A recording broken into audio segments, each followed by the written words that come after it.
Je suis un pod. Oui, mais un pod libre.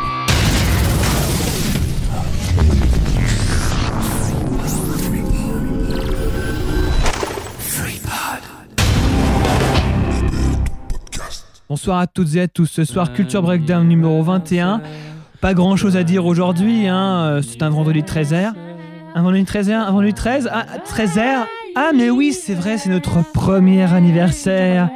C'est notre premier anniversaire. 1 an qu'on vous parle de comics, de séries et de cinéma. 1 an qu'on fait ça tous les 3. 4 maintenant avec Swan. Et ce soir, on ne vous parlera pas du triple A qu'on a perdu. On ne vous parlera pas de tout ça. On vous parlera comme d'habitude de ce qu'on fait le mieux et de ce qu'on aime le plus. Swan, générique. C'était un peu nul comme...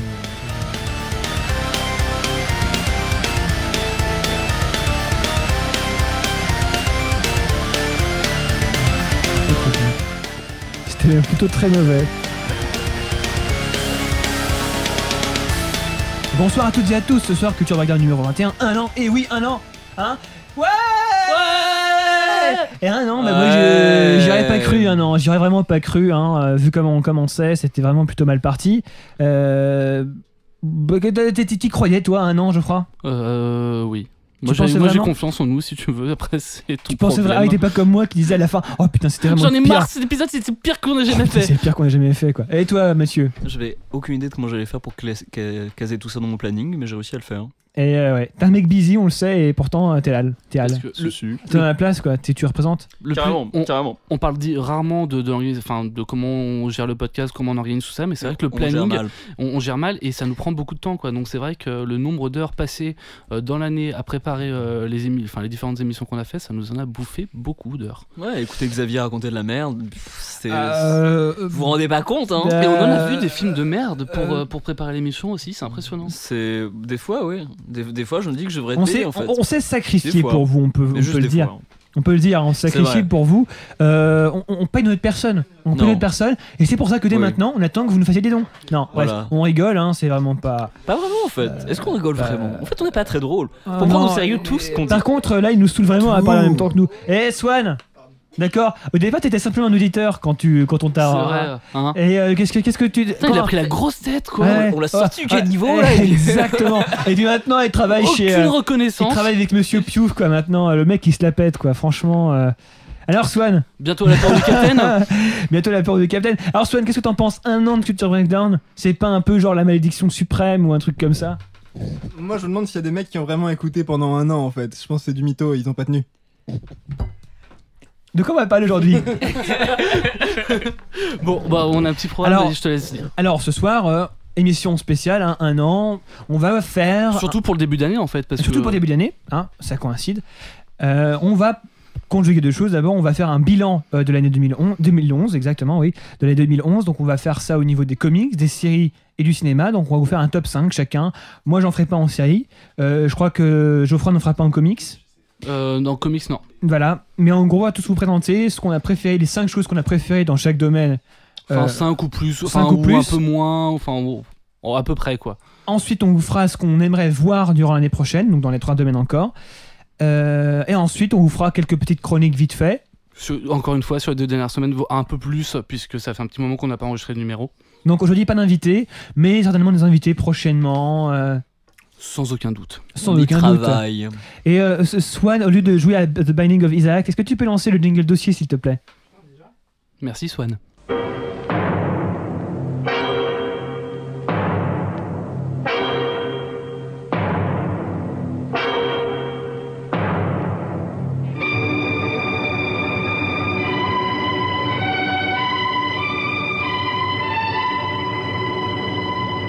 Mais Eve, tu sais en quoi elle se transforme quand elle a plus de vie? En gros démon. Et donc voilà, on parlait de The Binding of Isaac, c'est un jeu de démon et c'est trop génial et c'est hyper malsain, mais c'est cool si vous aimez la Bible, c'est encore plus cool et c'est encore plus malsain. Qu'est-ce que je voulais dire? Oui, alors, le bilan 2011. Est-ce que 2011 était une bonne année déjà pour vous? Est-ce que vous avez réussi à faire ce que vous vouliez? Déjà, bonne année à vous, hein, les auditeurs, oui, on avait oublié. Hein. Du coup. C'était. Bonne année, Xavier. Ah, merci, bonne année, Geoffroy. Et bonne année, Mathieu. Et bonne année, Mathieu. Bonne année, Geoffroy. Et bonne année, Swan. Bref, bonne année, Swan. Bonne année, tout le monde. Swan, il est on s'en bat les couilles. dans les ténèbres. En fait, on s'en bat les couilles. Donc, est-ce que c'était une bonne année pour vous alors, 2011? Moi, ouais, une très bonne année. C'est le moins qu'on puisse dire. Niveau personnel, niveau professionnel, et là je mets des gros guillemets, voilà. Mais non, vraiment très bonne année. Et toi, Mathieu? Très très bonne année aussi. En tout cas, pour ce qui est de l'émission, pour ce qui est de ce qui est sorti cette année, franchement, je trouvais ça vraiment une très bonne cuvée.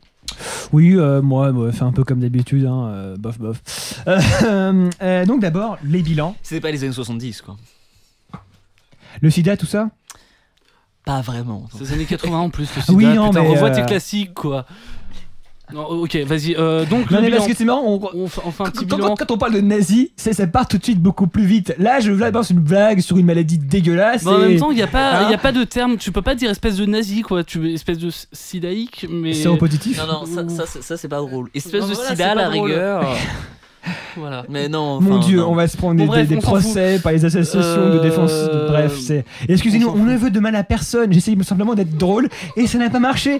Comme d'habitude, je veux dire, je lance une blague. Il y a des gens qui rigolent pourtant dans la salle, mais on dira pas qui. On dira pas. Bon, au boulot. Allons-y. Hein, un peu de sérieux, donc, quoi. D'abord, on va procéder. Qui veut commencer? On va commencer par les comics, cinéma, série. Comment on commence? Cinéma, on fait le même programme que pour les Très programmes bien, classiques. On exactement. commence Très par le bonne idée. cinéma. Alors, on va commencer par Mathieu. Le top 5 des sorties Cinéma. 2011 en France. Oui. De Mathieu Lubrun qui a encore rencontré quelqu'un dans le train tout à l'heure en venant. Et ça confirme le syndrome. Tu connais Mathieu Lubrun? C'était vraiment. On était tous entre nous, on était c'est génial. Voilà, vas-y à toi Mathieu. Donc oui, alors après cette introduction qui n'avait rien à voir avec le schmilblick, donc voilà, on met 5 films de 2011. Alors tout simplement, donc j'ai Rencontre le diable de Kim Ji-won, donc qu'on avait chroniqué, Xavier a chroniqué. T'aurais peut-être dû commencer par le 5ème. C'était pas, il y avait pas d'ordre en fait. Ouais, ben. Ah vas-y, y a pas d'ordre. Toi t'as mis un ordre et tout? Ah ouais, j'ai mis un ordre. Moi il y a pas d'ordre. Moi j'ai juste mis. C'est la bête. J'ai juste mis. Donc j'ai rencontré le diable de Kim Ji-won, donc Xavier l'a chroniqué au début de l'année, film qui avait entouré une petite controverse au début avant sa sortie puisqu'il avait été censuré assez massivement en Corée, et donc excellente surprise, enfin même pas surprise parce que le réalisateur était déjà confirmé, et là vraiment confirmation plutôt des qualités de ce réalisateur. Drive de Nicolas Winding Refn, donc là ça surprit personne, hein, c'était un des films qui a marqué beaucoup de monde. 14 Assassins de Takeshi Miike, qui est pour moi un des meilleurs Miike qu'il a fait jusqu'à présent. Même si c'est un remake, c'est vraiment une grande réussite, surtout par rapport à un original qui était déjà très très bon. Guilty of Romance de Sion Sono, donc cette année j'ai vraiment beaucoup découvert Sion Sono, c'est vraiment l'année où je me suis mis dans ce réalisateur, et Guilty of Romance c'est le film que j'ai vu de lui cette année. Je dirais pas que c'est mon favori de lui, hein, loin de là, mais c'est un excellent film, et il y a pas de réalisateur comme lui en fait, et en soi c'est un type toujours notable. Et Detention de Joseph Kahn, donc vu en fin d'année. Mais comment tu l'as vu? Parce qu'il vient de sortir aux États-Unis, il est pas encore sorti en France. Alors Detention, je l'ai vu dans un festival. PIF. Ah, Ouais. d'accord. Voilà. Et vraiment un excellent film que j'espère voir en 2012 en fait en salle. Étonnamment, il y a quand même uniquement 3 films asiatiques dans ton classement. Et ça c'est étonnant. Ouais, seulement. Ça c'est étonnant, hein. Et ça on peut relever. Et Patriot ça, comme... Life aussi. Que j'ai adoré. Oui. Mais c'était pas un de mes films favoris. Mais il était très bon. Ah non, Quoi, oui. ça a été une très bonne année pour toi au ciné, quoi. Ah oui, totalement. J'ai vu des merdes, mais j'ai vu des très bons trucs. Ah ouais. Alors ensuite, moi, à niveau cinéma, merci beaucoup. On reparlera plus approfondi. On débattra après sur nos tops, juste après. Non? Si tu veux, ouais. Ensuite, Si, moi, et alors. peut-être parler aussi des trucs qu'on n'a pas du tout aimé cette année. On Oui, peut éventuellement rapidement, le ouais. dire, on le dira après. Alors ensuite, moi, en film, j'ai mis Black Swan. Ouais. Que j'ai vraiment, j'ai adoré. Bon, ouais, tant un Ça amateur se de comprend. ballet. Vous pouvez vous foutre de ma gueule, mais j'aime beaucoup le ballet et il y a des scènes qui m'ont vraiment Je remué. t'inviterai chez moi, c'est super crade, j'aimerais bien que tu passes un coup de balle. Voilà. Swan qui vient, une phrase, une punchline de Swan. Elle est une drôle ce mec là. Ça a l'air bien et c'est chouette, c'est comme ça. Allez, deuxième Black Swan. film. Ensuite, j'ai rencontré le diable. Je m'a mis une vraie claque. Donc, pareil. Captain America. Parce que oui, je trouve que c'était un gros plaisir coupable. Mais non, moi j'ai vraiment beaucoup aimé. Ensuite, il y a Drive qui a été une vraie claque aussi, que j'ai dû voir 7 fois. Et X-Men First Class, que j'ai vu 2 fois. Hein. Et X-Men First Class, qui reste selon moi, avec Punisher Warzone, l'une des meilleures adaptations de comics au cinéma. Alors, même réflexion qu'à Mathieu. Étonnamment, il n'y a que 2 films de super-héros dans ton top. Oui, en même temps, c'était à peu près les seuls bons de l'année, quoi. Parce que Thor et Green Lantern, merci. Oh, il y a quoi. eu Green Hornet aussi. Green Hornet, c'est pas vraiment un film de super-héros. Pas vraiment, certes. C'était un peu de la merde aussi. Et Certes, aussi. À toi maintenant, Geoffroy. Et moi, je sais plus du tout ce que j'ai écrit. Si, voilà. C'est ça de travailler au Figaro, l'Alzheimer. Ouais, non, je suis. Voilà. Les pertes neuronales. Ouais, en fait, non, je le trouve plus du tout. Alors. Interlude. Voilà.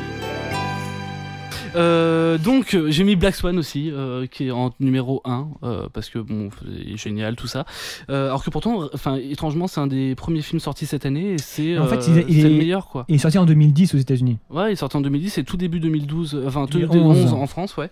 Donc Black Swan au premier. Alors je mets pas dans l'ordre un Police que j'ai beaucoup aimé de Mai Wen. Voilà.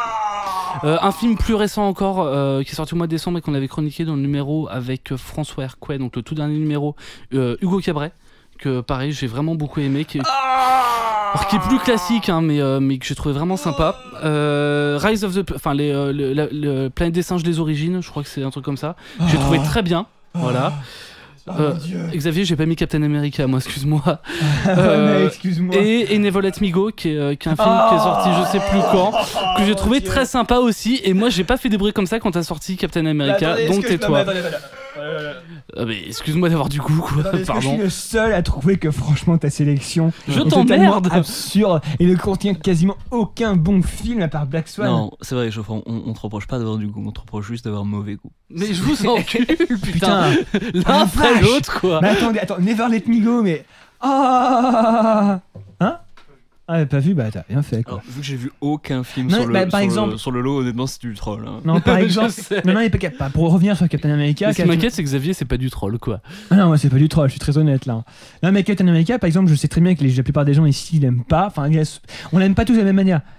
Captain America, pour moi, c'est un film qui a divisé entre les gens qui étaient fans du personnage et ceux qui n'étaient pas fans du personnage. Par exemple, tout à fait clair. Swan nous a dit que lui, il connaissait pas le personnage, il avait pas apprécié. Moi, je suis un gros fan de Captain America. Enfin, j'en lis depuis que j'ai 15 ans et je suis un gros fan.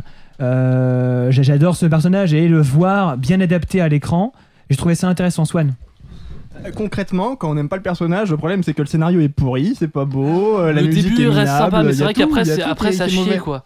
Toute la deuxième partie, elle ne sert à rien. Enfin, C'est vraiment pas beau, c'est ça le C'est une pire. espèce de trailer de 2 heures, donc c'est long pour un trailer 2 heures. Non, mais c'est un gros serial, c'est une série B. Pour moi, il faut voir ça comme une série B, un plaisir coupable. C'est cheap, c'est parfois pas très beau, mais Hugo Weaving dans le rôle du Crâne Rouge est très bon, je trouve. Pour moi, c'est juste que c'était fidèle aux comics, mais sinon, c'est pas un bon film. Ah non, mais c'est pas. Non, mais moi, un grand film. j'ai trouvé que c'était intéressant parce que ça fonctionne.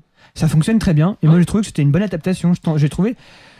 C'est peut-être pas un super film en tant que tel, mais je trouve que c'est un des premiers films qui adapte correctement, avec les Batman de Nolan, qui adapte correctement un super-héros au cinéma. Ça serait relancer le débat encore une fois, mais pour moi, c'est une manière de... Ça prouve bien qu'en fait, quand tu t'adaptes de la BD, surtout du comics de super-héros à l'écran, si tu t'attaches à tout ce qui fait le comics, tu vas perdre les gens qui sont pas forcément intéressés par le comics. Exactement, mais on va pas refaire le débat, mais c'est vrai que il y a pas de rythme dans ce film.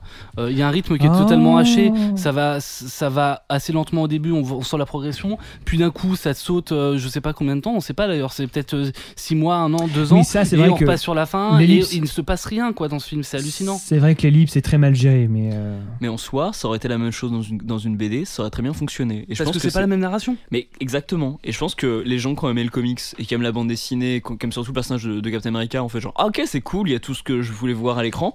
Et ceux qui connaissent pas spécialement ça et qui aiment pas spécialement ça, bah ils ont fait genre bah ok, il se passe des trucs. Ouais, c'est presque le côté Indiana Jones qui m'a. C'est presque le côté Indiana Jones qui m'a plu. Le côté film d'aventure. Ouais. C'est le côté film d'aventure. Et puis le prologue, enfin le prologue est très bon. Le prologue est très bon et ça je pense que ça vaut à rendre le film intéressant à lui-même. Vous avez compris ce que je voulais dire. Ça rend le film, rien que ça rend le film voilà, intéressant. Rien que ça rend le film intéressant, ça donne un intérêt au film. Voilà, puis après, voilà quoi, c'est juste un bon gros film d'action, d'aventure. J'ai trouvé ça cool. Et donc on est d'accord tous les deux sur Black Swan. Et vous êtes d'accord tous les deux sur les Sauce de Devil. Donc il y a 2 films. Alors j'ai rencontré le diable. Il y a un truc qu'il faudrait qu'on voit, c'est la version non censurée. Ouais, c'est ce qu'on disait avant l'émission. Tout à fait d'accord. Parce que oui, il fera ton top 5 après. C'est bon, Swan, c'est bien, c'est chouette. J'adore ce type, j'adore ce mec. Il parle en plus, non seulement on l'invite, on lui donne une stature, il veut parler. Non, mais il est co-animateur comme nous. Oui. Éco-technicien comme On toi. l'a exactement. D'ailleurs, on lui donne le micro d'ailleurs maintenant. Genre maintenant. Attends, mais pour J'ai rencontré Non, le ok. diable, c'est vraiment dommage parce que. Enfin, moi j'ai entendu des échos dans la presse comme que c'était un film dur, un film hardcore. C'est un film Et j'ai pas trouvé qu'il était moralité est Ah oui, d'accord, certes. Mais moi j'attendais de la dureté au niveau douteux. du. Bah c'est réaliste justement. Ah, c'est réaliste. Mais par exemple, tout à l'heure, tu me parlais de la coupure de la Oui, voilà. du tournoi d'Achille. Voilà. Moi, je trouvais que c'était vraiment light, quoi. Ouais, enfin ça dépend des sensibilités. Le hein. moment où il rebrise la jambe, je trouvais ça light. Oui, enfin. Voilà. C'est des différences de perception. Moi, j'ai pas trouvé qu'il était très très light. Hein. Et pourtant, j'en ai Voilà, vu enfin, beaucoup. j'aimerais bien qu'on me dise si j'ai vu la version non censurée ou Je pas. pense qu'on a vu la même version. La seule différence, en fait, ce qui serait notable par rapport à moi, c'est ce que j'ai vu en téléchargement quand je l'ai vu avant qu'il sorte au cinéma et quand je l'ai vu au cinéma. C'est un truc totalement différent. C'est que, genre, il y a une scène de sexe, un rapport sexuel dans une cuisine dans le film. Et en fait, dans celle que j'ai vue au cinéma, ils l'ont remplacé par une scène de torture. C'était bizarre. Ça. Ouais, enfin bref, Geoffroy a l'air exaspéré, donc Je on suis va pas pas exaspéré, revenir. mais on a beaucoup de trucs. Drive, rien à dire. Drive, c'est génial. Ouais, enfin le scénario moi m'a laissé sur ma faim, c'est Mathieu, pour ça qu'il est pas dans mon top. Mathieu, mais- mais Drive. Bah moi c'était ce que j'attendais de la part de Vin Gruffer. Après pour moi c'est pas mon film préféré à lui. Hein. Ah, mais vraiment pas le meilleur. c'est un des bons films de 2011. Ah mais moi j'ai mis dans mon top donc il y a une raison pour ça. Alors Geoffroy commence à nous faire chier des. Non, c'est pas ça, mais autant passer à Swan. Les Quoi. Nickel qui Plutôt fument des faire le gauloises. bilan de nos bilans, commencer pas à enfin laisser C'est parler ça, c'est Swan. ça. Qui, Allez, vas-y. Comme ça, on pourra faire un bilan avec les trucs de Swan. Ouais. C'est dégueulasse, c'est gauloise. Ouais, en donc plus. moi, mon film de l'année, c'est Black Swan aussi. Et de loin. Ouais, c'est marrant. Ah, hein. C'est marrant. hein. Non, mais ouais, de le loin. Swan noir. De C'est loin. ouf. Swan noir. Après, Est-ce que t'es noir Swan? Pardon. Désolé. C'est naze, y'a même pas de vanne quoi. Non, c'était juste une remarque.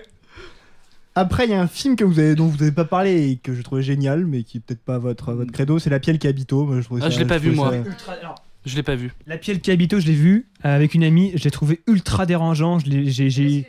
Black Swan n'est pas dérangeant du Non, tout. non.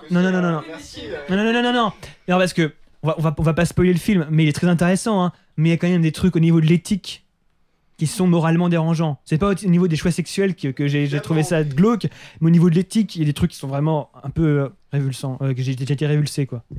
Et comme dans tout film, hein, là, tu vas voir Millennium, tu l'as vu même l'ancien, voilà quoi. Au niveau de l'éthique, t'as des trucs, c'est douteux, hein. C'est même sûrement plus douteux. Bref. Après, j'ai Drive. Clairement. A King's Speech. Enfin. Le discours d'un roi, ouais. Moi je l'ai trouvé assez conventionnel quand même. Il est très conventionnel, mais moi je trouve qu'il marche bien. Il marche bien, oui. Bah, c'est pas pour rien qu'il a eu l'Oscar du meilleur film, je crois. Et du meilleur Ah acteur, oui, si je dis pas de bêtises aussi. Il a tout raflé, Il a tout raflé, ouais. l'an Donc, dernier. c'était du sûr. Hein. Ouais. Et après, je mettrais pour en mettre 6 et tricher un peu, j'en mets Non, 2. t'es à 4, je crois, là, déjà, de toute façon. Bah justement, j'en mets 2 là. Je vais mettre Mélancolia et X-Men au même niveau. Parce que Mélancolia, j'ai rigolé à la fin du film quand même. J'ai tellement de. c'est normal. J'étais. Oui, Et- mais c'est la pression, je pense que c'est les nerfs qui lâchent aussi. Et pour le discours d'un roi, j'ai trouvé très bien, mais en fait, c'est vraiment un film très classique. Il a rien de dingue, Oui, je oui. trouve, au final. Bah, il est très bien mis en scène, hein, quand même. Moi, j'aime Très beaucoup, quand belle même. mise en scène, quand même. Ah oui, non, ça c'est Et clair. très belle performance, c'est Jeff. Comment il s'appelle Colin Firth. Colin Firth, et l'autre c'est. Geoffrey Rush. Geoffrey Rush, c'est ça. Et le Oui, l'orthophoniste. le psy. Il y a un film dont on n'a pas parlé, c'est The Social Network. Qui est sorti en 2010, c'est pour Il est ça sorti qu'on en en a pas parlé. 2010? Ouais, en novembre 2010. Ah oui, en novembre. Il est sorti en France en novembre 2010. Oui. Ah, Octobre ok. ou novembre. Oui, je crois que vous avez fait votre top en le mentionnant l'année dernière. Ouais, un c'est truc très comme ça. probable. Ah, c'est possible. Alors, non, je ne suis pas un écureuil national-socialiste, Camille. Merci. Voilà. Non, mais Mélancolia, je sais pas, ils en avaient beaucoup parlé dans Mad Movies, et, parce que c'était glauque apparemment. Moi, j'ai trouvé ça très drôle comme film. Drôle. Attends, Ouais. la deuxième partie, j'en pouvais plus, quoi. J'avais les nerfs en plot. Quand c'est fini, j'étais. On passe aux comics. Aux comics. Mathieu, à toi. Ouais. Alors donc mon top comics, donc Paying for It de Chester Brown, donc j'avais parlé l'année passée donc sur un client de prostituée qui raconte son expérience en tant que client. Oui. C'était dans un des premiers numéros que tu en as parlé. Exactement, ouais. Et apparemment, t'as été très convaincant, j'en sais quelque chose. Donc voilà. Pourquoi tu dis ça? Il y a des gens qui ont acheté après. Voilà. Animal Man de Jeff Lemire et Travel Foreman. Donc voilà, donc on avait beaucoup parlé, effectivement, ça mérite d'être noté. Stumptown de Greg Rucka et Matthew Southworth. Donc j'ai parlé aussi, qui était une histoire de polar vraiment très bien foutue, qui est sortie en en TP, enfin en volume relié cartonné, qui est vraiment un très bel objet et vraiment une très bonne histoire. Pas si original que ça, mais très bien fait. Joe's Barbarian de Grant Morrison et Sean Gordon Murphy. Alors particulièrement parce que Sean Gordon Murphy, c'est un dessinateur que j'ai découvert en 2011 et que j'ai vraiment adoré. C'est un des types qui m'a vraiment le plus marqué graphiquement et il y a vraiment beaucoup de choses à voir dans cette BD, donc je le recommande particulièrement au moins le feuilletage, rien que pour voir dans son style. Et en tout dernier, Scalped de volume 7 de Jason Aaron et R.M. Guerra, qui est une série qui est toujours aussi satisfaisante et vraiment une des meilleures publiées par Vertigo actuellement, qui touche à sa fin, donc va se finir, ouais, volume 9 je pense, donc il reste 2 volumes et c'est vraiment un des grands bonheurs. Ça aurait pu être une série que j'aurais pu suivre en volume, en numéro mois après mois, parce que chaque histoire est tellement bien construite que mois après mois c'est satisfaisante en 24 pages. Alors juste pour dire, au sujet du Scalp, moi c'est quand même, on a reçu donc François Hercot au dernier numéro de Urban Comics qui nous a dit qu'ils allaient éditer Scalp en cartonné, et moi c'est quand même une des séries que j'attends chez Urban Comics, et je sais que je sauterai dessus, voilà. Ça n'a pas commencé chez Panini en fait déjà. Ça a commencé chez Panini, mais du coup c'est ce qu'ils nous expliquaient, ils vont rééditer en cartonné, voilà. Oui, rien à dire. Moi j'ai dû faire des choix drastiques malheureusement, et j'ai pas mis Animal Man ni Swamp Thing, parce que j'aurais bien aimé, mais il y avait beaucoup de choses d'autres qui étaient vraiment très bien, à savoir Wolverine and the X-Men, qui pour moi est une révélation. J'ai jamais vu, c'est la coolitude incarnée, ce comics. Moi j'ai mis dans le tome 10 en fait, que j'ai fait sur la fille du rock, donc j'ai juste pas mis dans le top 5, mais c'est clair que c'est une excellente surprise, quoi. Alors après, comment il s'appelle déjà le dessinateur? J'ai oublié. C'est Chris Bacalo. Chris Bacalo s'en va, il a fait faire 4 numéros, il s'en va au 5e. Bizarrement c'est pas étonnant, ça m'étonne pas du tout, il fait généralement que des petits runs en fait maintenant. C'est des mecs comme ça, ils sont vachement demandés, surtout en fait ils prennent trop de temps à dessiner, donc en fait ils se font vite remplacer, parce qu'ils tiennent pas le mois après mois. Ouais, non, c'est dommage. Ensuite il y a Venom de Rick Remender, qui est, je veux dire, c'est dingue, ça a démarré comme un comics de guerre, presque de force spéciale. C'est là que tu nous avais parlé, c'en était là, et en fait ça a totalement changé, une espèce de pas de rom-com du tout, je dis pas rom-com, c'est parce qu'on voit que Flash Thompson a du mal à conjuguer sa vie d'handicapé donc Kujat, avec une super fille, Betty, comment elle s'appelle déjà? Betty Ross.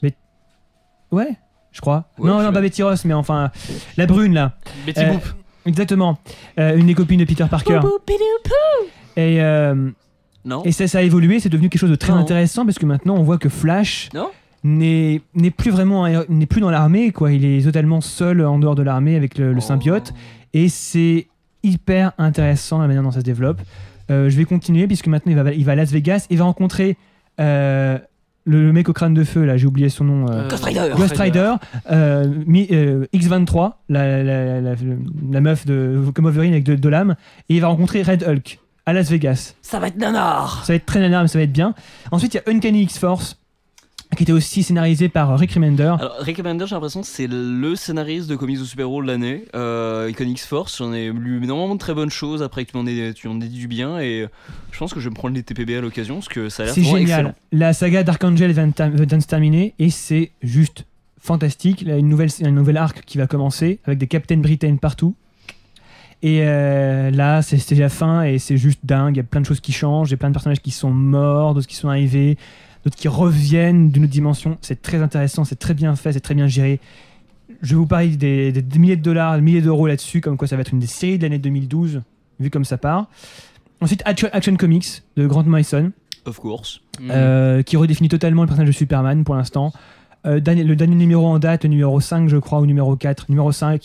Redéfinit encore plus les origines de Superman, c'est juste jouissif. Enfin, c'est la même histoire, mais il la raconte d'une manière un peu différente. Un peu différent, c'est des détails qui changent. Ouais, et puis il justifie Crypto, le chien, c'était plutôt sympa ça. Ouais, d'ailleurs il y avait un truc marrant dans le dernier numéro, on voyait Crypto en fantôme et on comprenait pas trop pourquoi, enfin bref.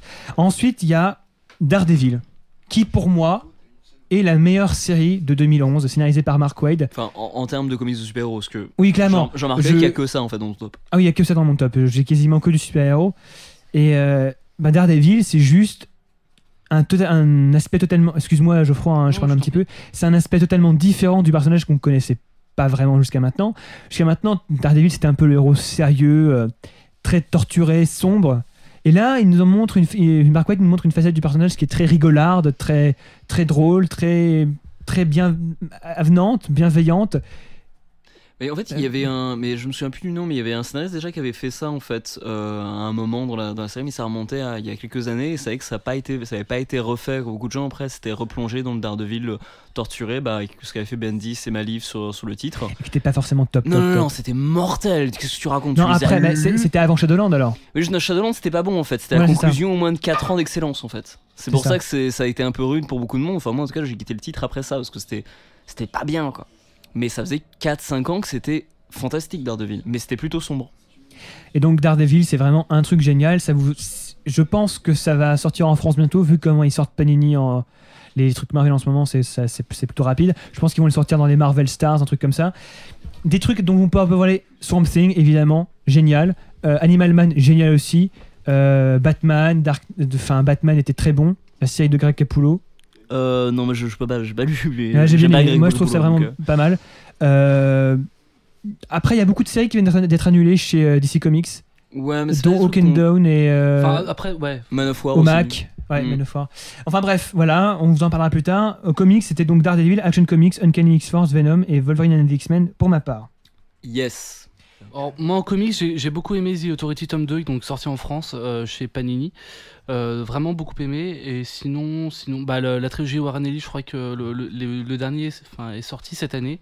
Le Super Gods que j'ai pas mal apprécié également. C'est de 2011 d'ailleurs, Super Gods. Donc ça te fait un truc dans ton top qui est de 2011. Ouais. Donc c'est déjà pas mal. Yes. Je suis un peu à jour. Clairement. Et sinon, les Batman. Là, j'ai commencé à lire toute la partie sur pas la Bat Family, mais Batman Corps. Batman Incorporated. Batman Incorporated, ouais. Que j'ai commencé à lire, je trouve ça vachement intéressant. Donc j'ai lu la partie sur le japonais pour l'instant qui est sorti en France chez Panini. Et j'attends de voir la suite impatiemment. Quoi. Le numéro 8 est vraiment nul, de Grant Morrison, il était vraiment nul. C'était à se passer dans le monde cybernétique, c'était vraiment pas bien. Merci de casser tout ce que je dis. Mais Batman Incorporated, c'était vraiment. Non, mais j'aime bien. Voilà, j'ai commencé, j'aime bien. Batman et c'était bien. C'était pas de 2011 d'ailleurs, ça? Si, c'est 2011. C'est pour Batman, ça. Batman Incorporated. Non, mais aux États-Unis en fait, je parlais. Batman Incorporated, c'est très très bon. Là, ça s'est arrêté avec le reboot. Il y a Leviathan Strike qui est un one-shot qui vient de sortir et qui est très bon. Enfin, un bordélique, mais très bon. Et Batman Incorporated va recommencer en avril, je crois, il me semble. Aux États-Unis, là. Aux États-Unis, ouais. On vous en parlera. On passe aux séries, du coup. En série, je vais commencer. Tant qu'à faire, comme je vais pas vraiment parler de comics. En série, alors moi, j'ai pas noté grand-chose. J'ai noté, à la différence de Mathieu, qui lui a noté les saisons de séries, etc. Donc celles qu'il a aimées cette année. Moi, en nouvelle série, il y a que Homeland qui m'a vraiment plu. Même pas vraiment, enfin toutes les séries de début d'année, Bordeaux Empire, je crois que c'était l'an dernier, donc ce serait pas adéquat d'en parler, mais bref, moi c'est vraiment Homeland, la nouvelle série qui m'a plu cette année. Il y a eu Borgia aussi, la version de Showtime, que j'ai trouvé pas mal. J'ai toujours pas regardé Boss, donc je peux pas en dire grand chose, mais pour moi c'est vraiment Homeland. Et dans les séries qui continuent, évidemment Community, même si on sait pas où ça va aller, et donc la saison 3 de Community m'a plu, et la saison également 4, si je dis pas de bêtises, de Breaking Bad, que j'ai commencé, et j'accroche vraiment toujours autant, quoi. Et par exemple, Community, ça n'a pas été désannulé, on en parlait tout à l'heure, ça n'a pas été désannulé au final. Je sais pas du tout, j'ai pas suivi. Parce que sur Comics Alliance, ils disaient qu'apparemment ça avait été Ils savent pas trop en fait, elle est suspendue, a priori jusqu'à nouvel ordre. Ok, très bien. Donc voilà, et Mathieu, toi en série? Plein de choses. Parce qu'en fait, cette année, au départ, quand on a commencé le podcast, j'étais le type qui regardait pas de séries. Et en fait, j'ai commencé à regarder plein de séries. Et donc, du coup, j'ai pas mal de trucs à mettre. Donc, au niveau des séries, alors moi j'ai mis surtout les saisons qui continuaient et les trucs que j'ai vus cette année. Donc, les Venture Brothers, c'est la saison 4 qui était vraiment excellente. Donc, je vais en parler, je vais vous présenter ça en fin d'émission. Robot Chicken, la saison 5 était tellement meilleur que la saison 4 où ils faisaient plein de blagues sur le caca, c'était pas drôle, mais là c'était vraiment lourd. Et puis franchement les deux derniers qui étaient peut-être les meilleurs trucs de Robot Chicken que j'ai jamais fait. Bon, exclu les trucs Star Wars qui étaient franchement fantastiques. Louis, évidemment, la saison 2 que pas mal de gens m'ont dit genre était très triste, et en fait moi j'ai beaucoup ri. Donc je pense que j'ai un humour qui se prête à ce genre de situation dramatique, mais bon, en tout cas moi je suis vraiment beaucoup aimé. Et Tiger and Bunny, alors qui est pas vraiment une des meilleures séries que j'ai vues, mais comme c'est une série de 2011, je me suis senti obligé de la mettre. Je vous en parlerai dans une prochaine émission. C'est pas mal, c'est une série animée japonaise. J'en dirai plus la prochaine fois, hein. Enfin, c'est sympa. Mais bon, voilà, c'était pas mal. Et pareil, c'était une des meilleures choses qui est sortie au Japon en série animée. preuve, et ça c'est la personne qui me l'a recommandé et qui suit beaucoup plus l'animation japonaise, que l'année 2011 au niveau anime japonais, au niveau nouveauté, c'était pas trop ça. Donc voilà pour les séries. Ah bah dites-moi. Dites-moi. Ah bah oui. Bonne dame. Donc, tant qu'à faire, on va faire un numéro un peu spécial. On va aller très vite sur les reviews, donc plus tard. Et là, on va parler de ce qu'on attend pour 2012. Voilà, on va peut-être passer encore une demi-heure sur ce qu'on attend en 2012 et quitte à faire le reste en une petite heure, quoi. Enfin, pour l'actualité. Donc, qu'est-ce qu'on attend en 2012 Alors, déjà, cinéma. Ok. Alors, cinéma. Moi, j'attends beaucoup, vraiment très beaucoup. J'attends énormément.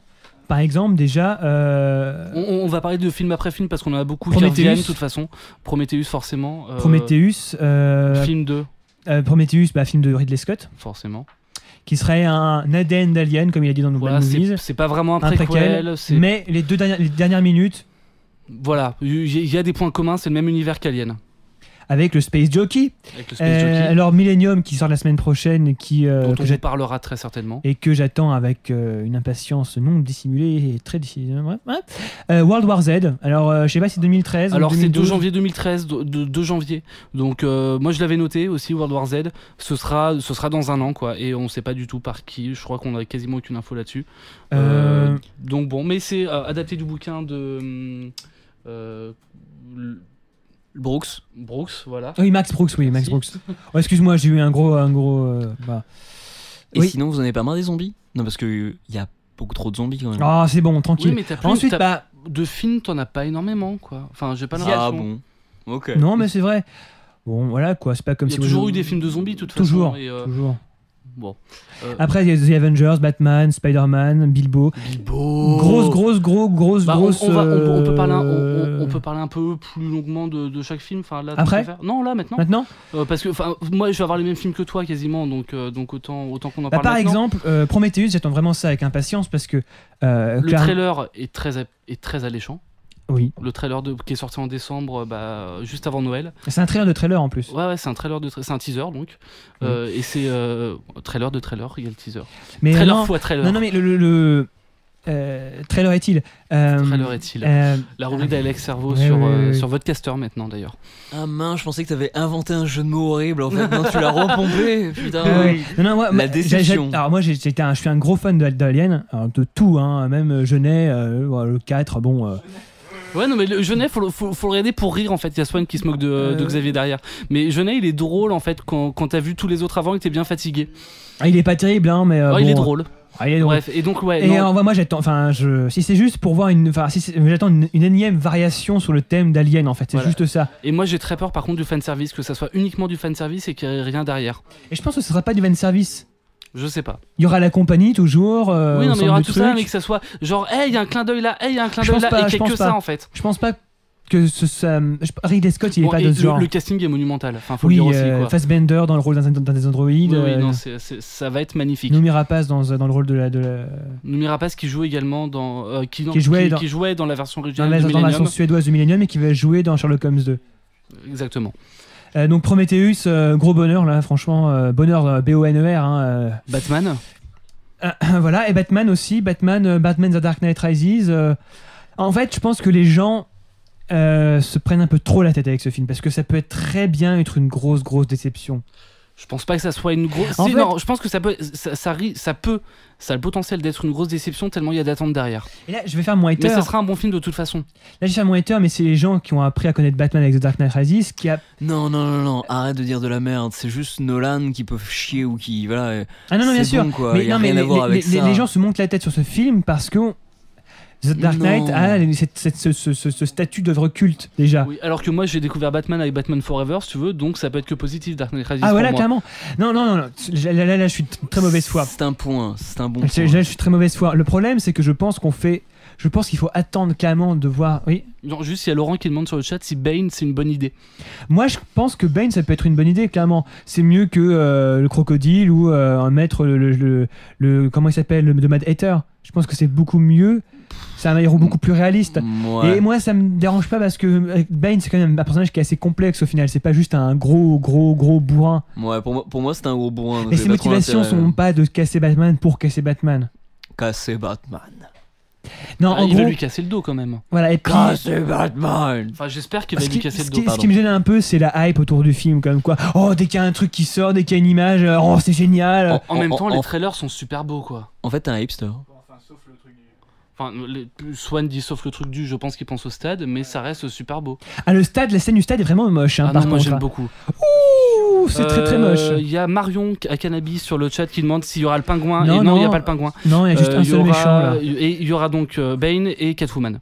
Et Catwoman, on sait pas très bien ce qu'elle aura comme rôle, si ce On sera. sait pas, et on sait pas quel sera le rôle de Marion Cotillard. Donc est-ce que Ni ce le sera rôle de Tanya Gordon Al Ghul? Levitt. Est-ce que Gordon Levitt jouera Robin? Enfin voilà, il y a des plein de chances- questions qui se posent. Il y a des J'ai chances j'ai Que ma- Marion Cotillard, ce soit Talia Al Ghul. Hein. Il y a des chances, ouais, moi je pense. Moi, c'est ce que j'avais cru voir comme rumeur. Et en fait, elle avait démenti. D'accord. Bah après, ils demandent ce qu'ils veulent. Hein. C'est Moi- comme Apple. Quand t'as autant de hype derrière, qu'il y a tellement de rumeurs, ils sont oubliés. Enfin, voilà, ils répondent ce qui les arrange. Moi, j'ai quand même ma théorie sur le film, hein, avec Gordon Levitt, tout ça. Est-ce que si j'avais bien compris, en fait, il y a une partie du film qui ne sera tournée qu'en animation, il n'y aura pas d'acteur. Je crois que c'est la fin. Swan, Swan. est-ce que tu peux infirmer ou confirmer ce que je dis? Moi, c'est toi qui me l'as dit. Ouais, alors je me dois me tromper, hein, mais j'avais lu ça quelque part, comme quoi la fin du film, en fait, était tournée sans acteur.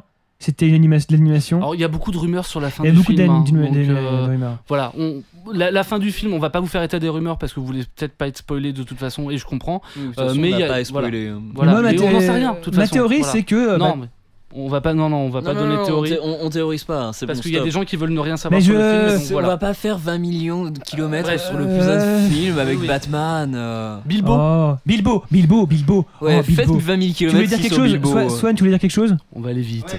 Dans le... Non, mais ça me dérange pas. Je sais plus qui est-ce qui m'a dit ça d'ailleurs. Mais dans le petit trailer là, la bande-annonce, il y a, tu sais, dans le stade, ils portent des pancartes comme ça. Ouais. Et puis il y a des lettres. Et puis le R, ça fait le R de Robin, mais la typo parfaite, il paraît. Ah. Oh. Ah. Oh. D'accord. Merci. Bilbo le Hobbit. Film de Peter Jackson. Peter Finalement, film de Peter Jackson. Oui. Après des années de rumeurs, de négociations, qu'est-ce qui avait été prévu pendant un moment? C'était Ah, je sais alors plus là, qui c'est qui aurait pu. le Mexicain qui avait fait ou espagnol, je sais plus, qui avait fait le espagnol, et c'est ça me fait chier. Javier Bardem. Non, c'est pas grave. Non, un réalisateur qui avait fait le film avec la petite fille Zapanero. qui va dans son Le monde un labyrinthe peu. de Pan, le labyrinthe de Pan, et ouais. les chines du diable, mais je sais plus. Et Hellboy aussi. Guillermo del Toro. Guillermo del Toro, voilà. Guillermo del Toro. Ça devait être Guillermo del Toro. Finalement, c'est Peter Jackson qui reprend les rênes. Et moi, je suis très content que ce soit Peter Jackson, parce que Peter Euh, Jackson, il connaît le truc à Il connaît donf. le truc et les acteurs sont à l'aise. On sent qu'ils reviennent pour certains. Alors, Ian McKellen, par exemple, revient. On sent qu'il se fait plaisir. Enfin, ça va être génial. J'ai quoi. une question. Est-ce que c'est le même acteur qui joue Bilbo? Alors, non. Parce que j'ai entendu ça et alors, ça me paraissait non. un peu bizarre. Parce que c'est Dans le passé là. trailer, on voit des passages justement avec les mêmes acteurs, donc ils sont censés se passer bien après l'histoire de Bilbo le Hobbit, et donc là pour le coup on revoit, j'ai plus son Pas nom. Martin Freeman. Non, justement, là c'est Martin Freeman qui va jouer Bilbo jeune, Ok. mais on revoit l'acteur qui joue Bilbo vieux, et on revoit également Elijah Wood qui revient pour jouer un peu Frodon. Et à signaler quand même, le premier film donc sortira en décembre 2012. Ce sont deux parties, oui. Ce sera en deux parties, et donc l'autre partie a priori en décembre 2013, donc 11 ans, respectivement 11 ans et 12 ans après la sortie de La communauté de la communauté de l'anneau. Moi, je pense, j'attends ce livre avant enfin, Ce film, ce film impatiemment, parce que j'avais beaucoup aimé le Seigneur des Anneaux, mais moi, j'ai adoré. en tant que livre, hein. En tant que quand j'étais gosse, Bilbo le Hobbit m'a fait beaucoup plus rêver au niveau de l'émerveillement et de la fantasy.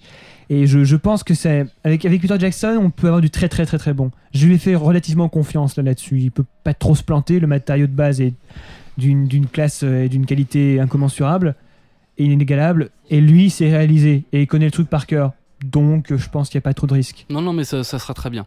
Et encore une fois, il y a la hype autour du truc qui m'énerve un peu, mais enfin bon, ça, c'est autre On chose. va aller un peu plus vite, je pense, sur The Avengers et Spider-Man. Alors, Spider-Man, j'en attends absolument rien, personnellement. Alors moi, j'en attends des trucs, mais je peux être déçu. Enfin, j'en attends pas grand-chose, mais ça peut être cool, quoi. va J'aime être- bien le réalisateur, j'aime bien les acteurs, donc ça peut être sympa. Ça a l'air moche, la direction artistique, faire intervenir les parents de Peter Parker, tout ça, c'est des choix qui me font un peu peur. Je comprends pas trop l'intérêt. Moi, je le verrai peut-être en DVD, et encore s'il y a des gens qui me disent que c'est vachement bien. Comme... Parce que personnellement, Spider-Man, j'ai vu que un du lot, et ça m'a pas non plus marqué. Quoi, donc, Moi, ça me fait très très peur. Ça me fait très très peur. Et Avengers, j'en attends absolument rien non plus, mais ça peut Avengers, être cool. j'en attends Ce peut-être sera un Iron Man 3. J'en attends plus de Spider-Man quand même que d'Avengers. Parce que j'ai été déçu en fait. J'ai l'impression que les films, tous les anciens films préparant Avengers justement, étaient vraiment trop calibrés. Et j'ai peur que Joss Whedon n'ait absolument aucune liberté sur son film. Ah, je pense qu'il aura absolument aucune liberté. Ça, voilà, ça et donc du coup, ça va être un film de studio très classique, très chiant, qui sera pas pourri, mais qui sera pas bon non plus, quoi.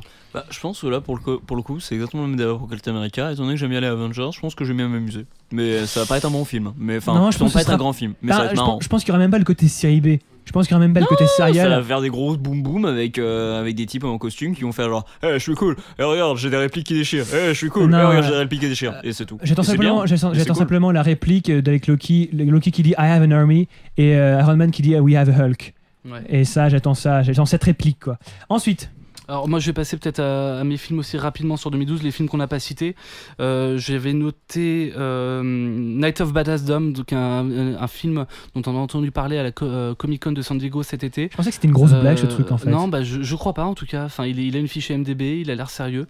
Donc je sais pas, pourtant je n'ai pas eu de nouvelles du tout depuis, mais ça a l'air assez cool. Enfin, sur des joueurs de jeux de rôle grandeur nature et qui finalement voient un peu leur partie un peu transformée à cause du fantastique.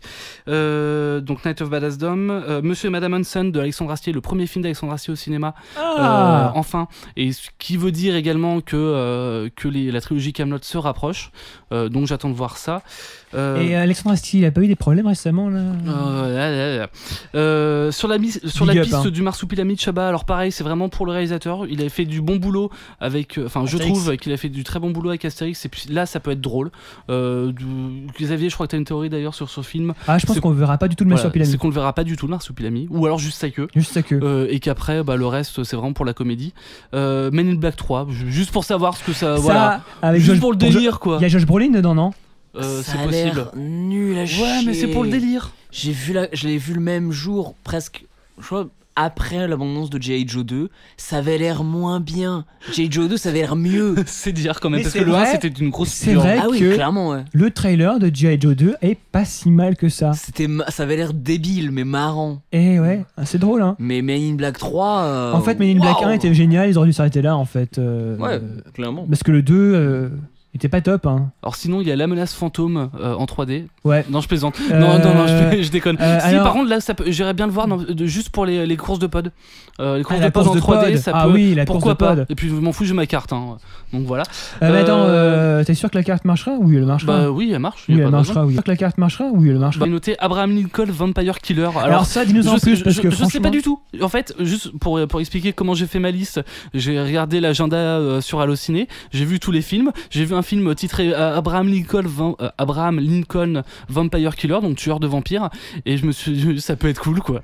Donc voilà, ça s'arrête là. Moi j'ai pas mis sur ma liste, mais j'avais mis pour l'émission, mais j'ai mis sur une autre liste, sur Sens Critique, parce que justement j'ai eu le même réflexe que toi. Par contre j'ai trouvé sur IMDb, mais il y avait pas vraiment d'informations sur le film. Non, je crois qu'il y a rien, mais ça peut être cool. Oui, voilà, c'est juste le titre qui a fait genre tiens. Mais par contre j'ai l'impression que c'est un truc avec beaucoup plus de budget que ce que je pensais, et du coup ça me fait un peu peur. Je pensais que c'était un truc avec petit budget, que ça pouvait être du coup assez libre en termes de.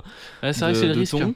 Mais s'il y a plus de budget, ça risque d'être un peu plus calibré. Un peu plus genre Joel Schumacher, quoi. Ouais, enfin. Avec ce qu'il a fait sur Anonymous. Avec des araignées géantes. Non, c'est différent. Mais j'ai une question. Araignées mécaniques géantes. Oui. Il voulait mettre des araignées mécaniques géantes dans Superman, quoi. Et Kevin Smith lui a dit non. En fait, ça fait des années qu'il y avait un producteur qui voulait les mettre dans un film, et en fait, ils ont été. Dans Wild Wild West, ça a été mis dans Wild Wild West, en fait, parce que c'est le producteur qui a insisté pour qu'il y ait une araignée mécanique géante, alors que ça n'a rien à voir avec le film. Enfin bref, c'est pas le sujet. Et sinon, pourquoi on m'a mis Bourne Legacy, un quatrième? Alors j'ai mis Bourne Legacy, ouais, mais qui serait plus avec Matt Damon. Ni Paul Greengrass. Si, je crois que c'est encore Greengrass qui réalise, mais je sais plus qui prend la place de Matt Damon. Si c'est toujours Bourne ou pas, c'est Bourne Legacy, donc ça va être l'héritage de Jason Bourne, donc a priori non. Quel intérêt? Je sais pas, je pense que c'est pour relancer le truc, et je l'ai noté parce que ça peut, pourquoi pas, enfin à voir. Et enfin World War Z, encore le 2 janvier, on verra bien, et Et donc voilà. Et donc Swan va parler des films qu'il attend aussi en 2012. Non, mais j'ai rajouté ça parce que j'attends à peu près les mêmes, hein, mais il y en avait 2-3 que vous aviez pas cités. Alors j'avais Django Unchained, c'est le prochain Tarantino. Qui sort en 2012 Ouais, qui sort en 2012. Ah d'accord, je l'ai pas vu, je l'ai loupé. En novembre. Très sincèrement, j'en sais très peu, hein, mais je vois ça de loin. Mais ça a l'air d'être un western. Je sais qu'il joue dedans, je crois. D'accord. Je sais rien non plus, hein. Je sais juste que Tarantino. T'aimes pas du tout Tarantino, toi. maintenant il me tue la tête. Donc en fait, à moins que quelqu'un dise qui a pas du tout aimé les précédents et qui dise genre oh c'était trop mortel, là j'irai voir, tu vois. Je sais pas, ça a l'air un peu Grindhouse, genre Rodriguez. Je vais avoir beaucoup de mal. Donc je sais pas, ça a l'air, j'en sais rien, j'en sais assez peu sur le film. Après il y a les Muppets, il y a le film Les Muppets qui sort en février. Ça peut être super drôle. Ouais, ça peut être très drôle ça. Ça peut être marrant. Et puis un film qui doit sûrement être une merde, mais on sait jamais parce que le livre est vachement bien. C'est La mécanique du cœur. Espèce de sale bobo. La mécanique du cœur, c'est EuropaCorp, donc ça va 97% être une merde. C'est mais réalisé par qui? comme Mathias Malzieu et c'est Malzieu qui réalise ou pas? Et oui, je crois juste Mathias, c'est Malzieu et Berla, c'est ça, Stéphane La Berla. mécanique du cœur, c'est un album de Dionysos à la base dont Mathias Malzieu est le leader, si je dis pas de bêtises. C'est de ce chanteur. ouais, c'est ça. Et puis moi j'aime bien ses bouquins surtout là. Sa musique récemment c'est pas ça, mais ses bouquins ils sont cool. Ok. Ah, c'est bien les trucs de gens aisés, ça. C'était gratuit. Voilà. En comics, quelles sont les nouvelles séries que vous attendez? Attends, qu'est-ce que c'est que ça? Et toute ma liste de films asiatiques à la con que j'ai rajouté. Ah oui, c'est vrai, on peut. Je vais prendre du coca. Vas-y, certain. Juste, prends un verre, on s'en fout. Juste, je suis désolé, c'est le bordel un peu. On fait un peu n'importe quoi là, mais promis, on sera plus sage et plus propre. Vous êtes content de nous retrouver, vous êtes content. Oui, voilà. On va se dire ça. Hein. Vas-y, Mathieu, à toi de jouer. Parce que je voulais un micro, moi. Donc voilà, moi j'attends plein de trucs qui n'ont pas été nommés, donc c'est pour ça que je voulais les nommer, parce que quand même j'ai fait plein de recherches sur ce qu'allait sortir en 2012, et il y a plein de choses. Alors qu'il y a un nouveau film avec Choi Min-sik, qui est l'acteur principal de Old Boy, qui revient à l'écran après son rôle dans Ice of the Devil, très bon rôle, et qui va jouer dans Nameless Gangster de Yoon Jong-bin, que je connais pas du tout comme réalisateur, mais en tout cas c'est un film de gangster où à la bande-annonce, si vous avez vu Boy, regardez la bande-annonce. Il a l'air tellement différent de tous ses autres rôles. Ce mec est toujours impressionnant. Sinon, Park Chan-wook, réalisateur de Old Boy entre autres, va faire normalement sur un film qui s'appelle Stalker. Bon, je sais pas grand-chose dessus, mais bon, Park Chan-wook, généralement. Stalker, S-T-O-K-E-R et non pas Stalker. Exactement, ouais. Le synonyme de Geoffroy. Hein. Voilà. Donc voilà. Donc je sais pas trop encore ce que ça va être, mais c'est toujours satisfaisant visuellement. The Legend of Love and Sincerity et Phoenix Wright. Donc là, c'est les deux films de Takeshi Miike de cette année.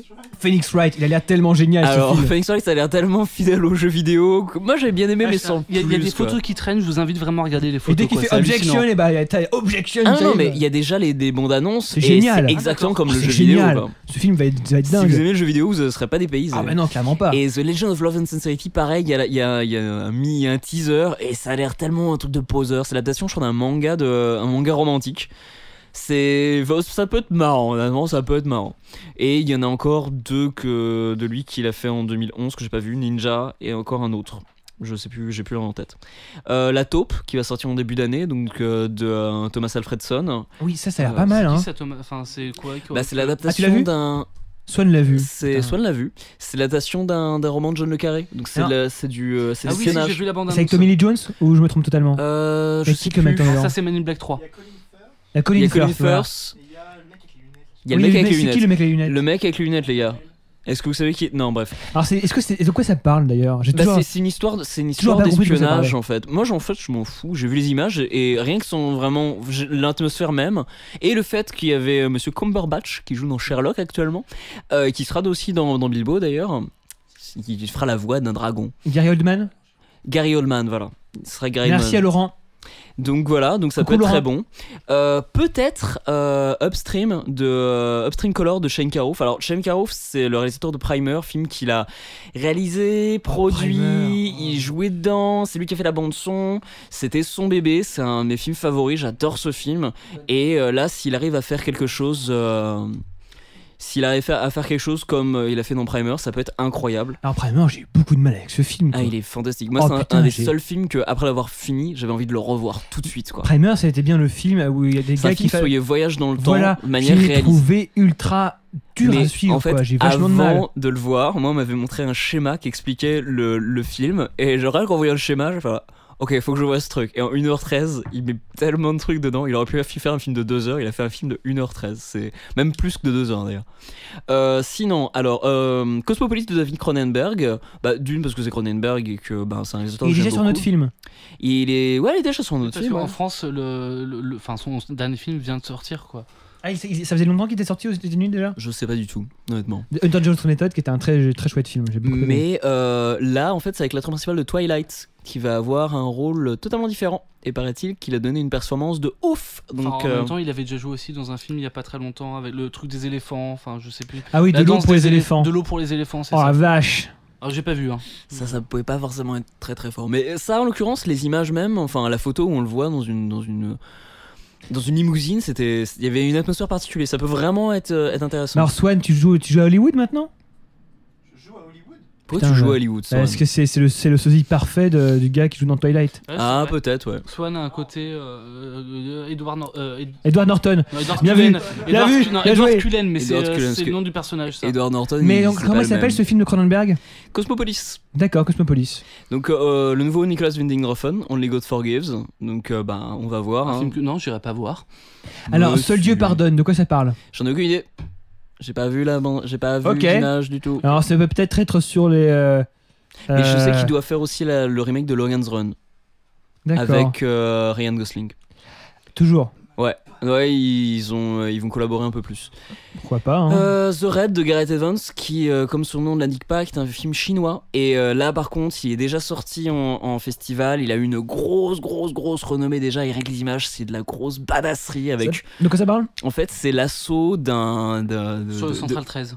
Non, c'est un assaut Oh, d'un groupe de policiers. Comment le mec il essaie de se rendre intéressant, quoi. Ta gueule, Xavier. Un truc de policiers. Mais sur je te permets une pas. planque de gangsters et ça s'entretue violemment, ça passe à travers le sol parce que c'est du enfin bref, ça passe dans tous les sens. Regardez la bande-annonce et si vous êtes un amateur de films d'action, vous pourrez pas nier que ça peut être une grosse tuerie de la qualité de ce que faisait John Woo quand il était en Chine. Oui, à ce point-là. Bah, je vous emmerde. Va y avoir le nouveau Shinya Tsukamoto qui revient enfin à des trucs vraiment bien parce que les deux derniers qu'il faisait c'était pas très bon. Nightmare Detective 2 et Tetsuo 3, ils ont une réputation d'être des grosses merdes. Et là, le réalisateur de Tetsuo et de tueries comme Vital et Tokyo Fist revient enfin à quelque chose de vraiment fort et vraiment très intéressant, toujours avec son travail sur la chair. Et là en l'occurrence Kotoko qui est déjà sorti et qui devrait donc peut-être arriver en France en 2012. Alors juste, il y a Laurent qui nous précise aussi qu'on a loupé un film. Il y a un biopic de Claude François qui sort cette année. Par Florent à ne pas Emilio louper, Siri. quoi. Ah, tu le sais en plus? Ouais. Oh mon dieu, Xavier. Bah non, Florent et Cyril il a Ah quand ouais. même fait. Bon, et apparemment ça a l'air pas mal. Cyril a quand même fait Need Gap, quoi, qui est tout sauf un mauvais film. C'est vrai. Oui, il a une bonne réputation. En fait, il a une réputation de gens il y a plein de gens qui disent ah c'était bien, d'autres qui disent ah c'était nul. Need Gap? Oui. Ah, Need Gap, c'est une très bonne tentative de film de genre, film d'action français qui est pas mauvais, quoi. Moi je l'ai pas vu, hein, mais bon. Sinon. Ascenseur, toi, problème. Ascenseur. Ouais. Donc on continue, j'en ai plus beaucoup. Zombie Ass de Noboru Gucci. Donc c'est des zombies et il y a un cul. Et en fait c'est un producteur qui a donné de l'argent à Noboru Gucci qui a fait genre tu fais ce que tu veux. Et son obsession c'est les zombies et les culs. Donc ça a l'air bien. Zombie Ass. Ça a l'air vraiment chouette, ça a l'air vraiment trop chouette, Okay, mec. on va le dire avec une tonalité normale, c'est un film avec des culs de zombies quoi. Ou des culs et des zombies. Ouais, c'est un film avec des culs et des zombies en fait. Du cul et des zombies. Non, dans la bande-annonce, je vois des fesses se déplacer, genre c'est bizarre. Mais ça a l'air marrant. Oui, ça a l'air c'est un film d'auteur, ça c'est un truc de festival un peu. Exactement, ouais. Okay. Donc Yoshihiro Nishimura, donc, qui avait réalisé l'année dernière Helldriver et qui a surtout fait Tokyo Gore Police, va nous sortir 2 films, The Profane Exhibit et The ABCs of Death. Donc je ne sais absolument rien, mais bon, il va y avoir sûrement des grosses prothèses, des trucs qui valsent du sang par litre, donc ça va être rigolo. Sion Sono qui a réalisé un film en fin 2011 que je n'ai toujours pas vu et un film qui est prévu en 2012, donc Imizu qui est déjà sorti, qui est paraît-il une grosse tuerie qui a été tournée après les événements, le tsunami, et donc du coup qui a utilisé des décors causés par le tsunami, donc qui a l'air vraiment très très très particulier, surtout très très fort en termes d'images réelles d'une ville totalement désolée et dévastée. Et Kenkichi, donc là je ne sais absolument rien. Bon, c'est Sion Sodo, ça va être encore un film sur plein de thématiques qui va aborder de manière très profonde et très approfondie en l'espace de pas longtemps. Et enfin, Men's Egg Drummers de Yuda Yamaguchi. Avec Tak Sakaguchi. Donc c'est les batteurs sur alors, les œufs. Batteurs, les œufs et les hommes. Alors, plutôt les hommes. Les batteurs d'œufs d'hommes. Oui, c'est les types qui ont fait Versus. Donc ça va être n'importe quoi à base de sûrement des mecs qui se tapent dessus sur des grands trucs incroyables. Avec Takaguchi, c'est ça. Tak Sakaguchi, donc qui sera d'ailleurs aussi dans The Profane Exhibit. Et qui est surtout, donc, pour situer l'acteur, un type qui est très connu pour sa capacité à balancer des coups de poing de manière très rapide. C'est un peu comme Chun-Li, mais oui, coup spécial de Chun-Li. Chun-Li donne des coups de pied. Oui, voilà, mais avec des pieds, avec des coups de poing, c'est Honda. Voilà. C'est Honda qui tape. Exactement, c'est Honda, mais sans les kilos. D'accord. Il est trop cool, Sakaguchi. Et je plaisante pas, j'adore ce mec. De toute façon, tout ça, on en reparlera durant l'année. On va passer aux comics. Je trouve que c'était quand même une bonne rétrospective 2011, On n'a pas fini, hein.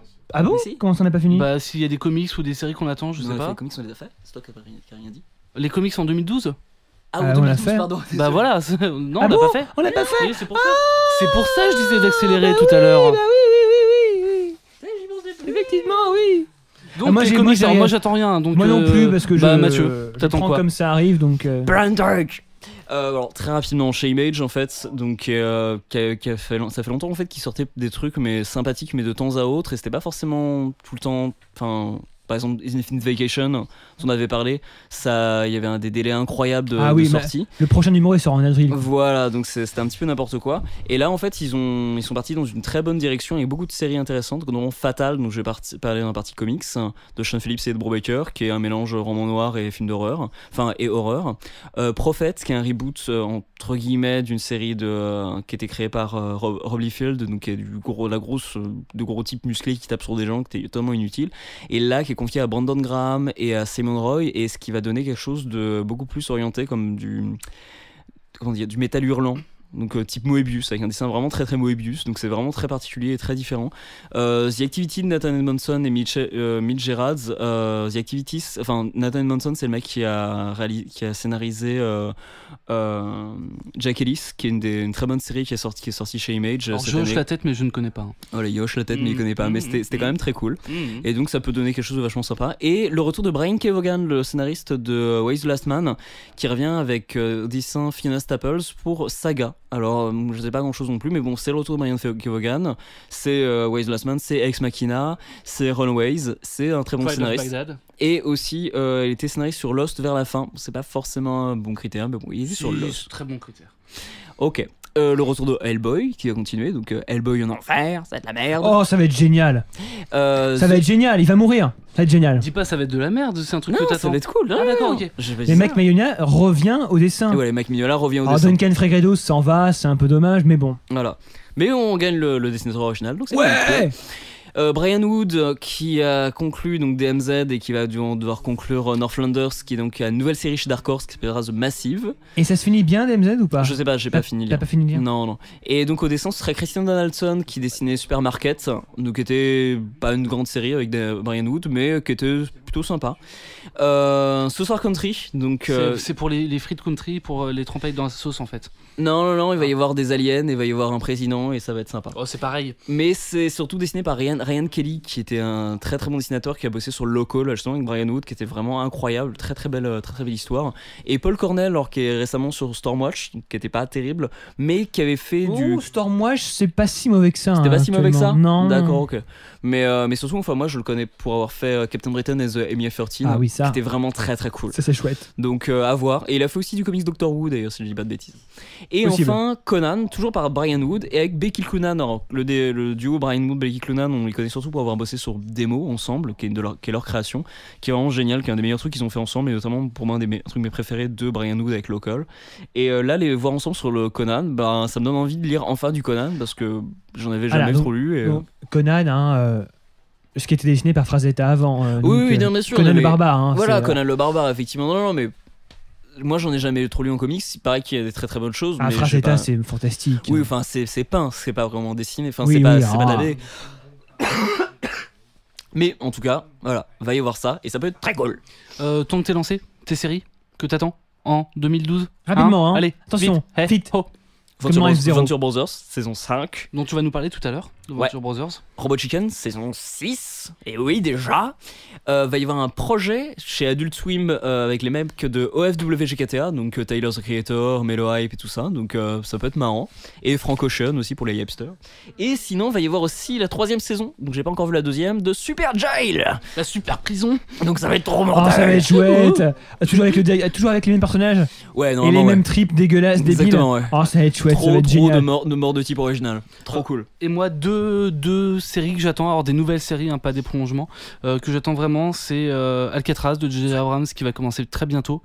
Dont on sait pas grand chose, donc avec quelques acteurs de Lost notamment, et More as the Story Develops, qui serait donc la série de Aaron Sorkin qui se passerait dans une rédaction sur une chaîne de télé d'information en continu.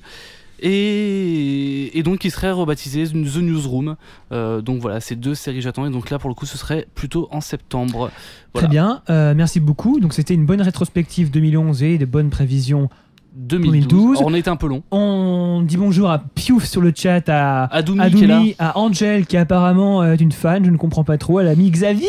Yeah. Bon, d'accord, bonsoir Angel. Hein, non, c'est Swan en fait derrière sur le PC. Ah, d'accord, ok, quel pervers ce mec. Swan, maintenant tout de suite on va parler de cinéma.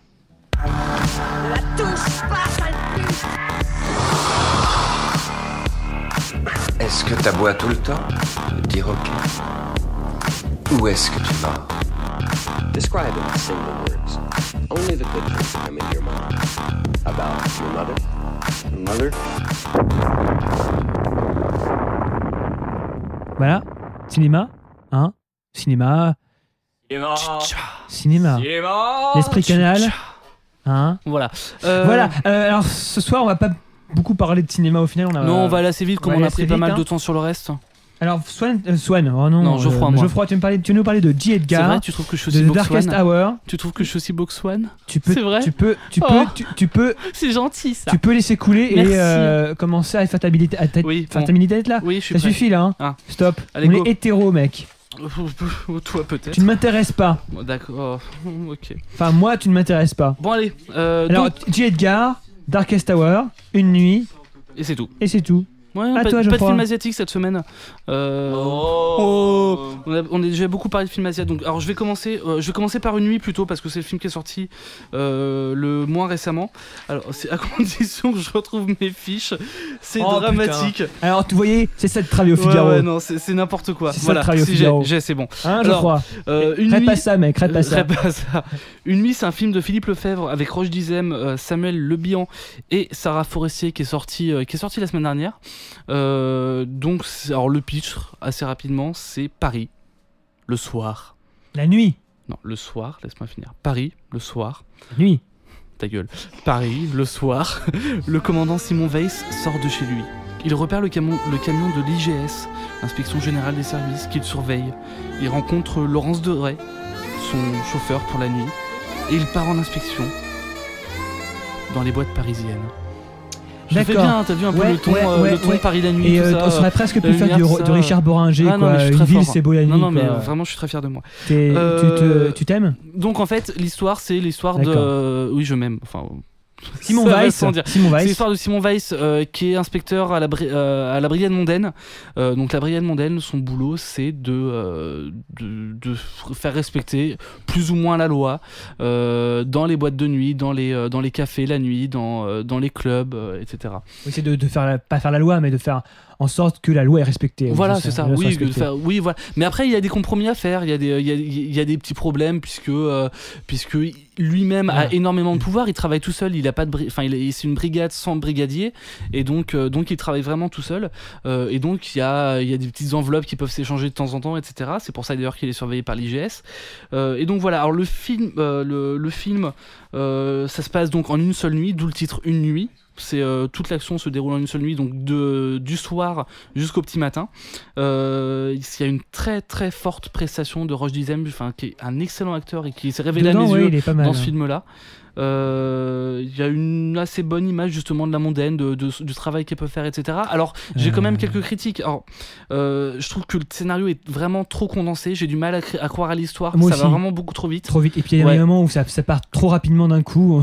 C'est vraiment ça, malgré le fait que c'est très réaliste dans l'image, dans les plans de Paris, dans les scènes, à chaque scène, c'est une ambiance différente qui se développe. La lumière, il n'y a pas de lumière artificielle, c'est vraiment les lumières des lampadaires. Et ça se sent, la photo est vraiment très très bonne. Dans le scénario, pour l'image, c'est très bien, le scénario pêche par contre. Il y a un gros problème dans le scénario. Même si c'est un ancien commandant de la brigade mondaine, justement, qui a collaboré au scénario, moi j'ai eu du mal à y croire. Ouais. Donc voilà, tes trucs à rajouter, toi, tu l'as vu. Il y a des gens qui ont comparé ça à Collateral de Spike Lee. C'est Michael Mann peut-être. C'est Michael Mann. Michael Mann, oui, je me grosse erreur. Michael Mann, Collateral, non, rien à voir. Parce qu'il se passe pas du tout les mêmes choses et que c'est pas du tout les mêmes relations entre les deux personnes. Non, mais c'est drôle.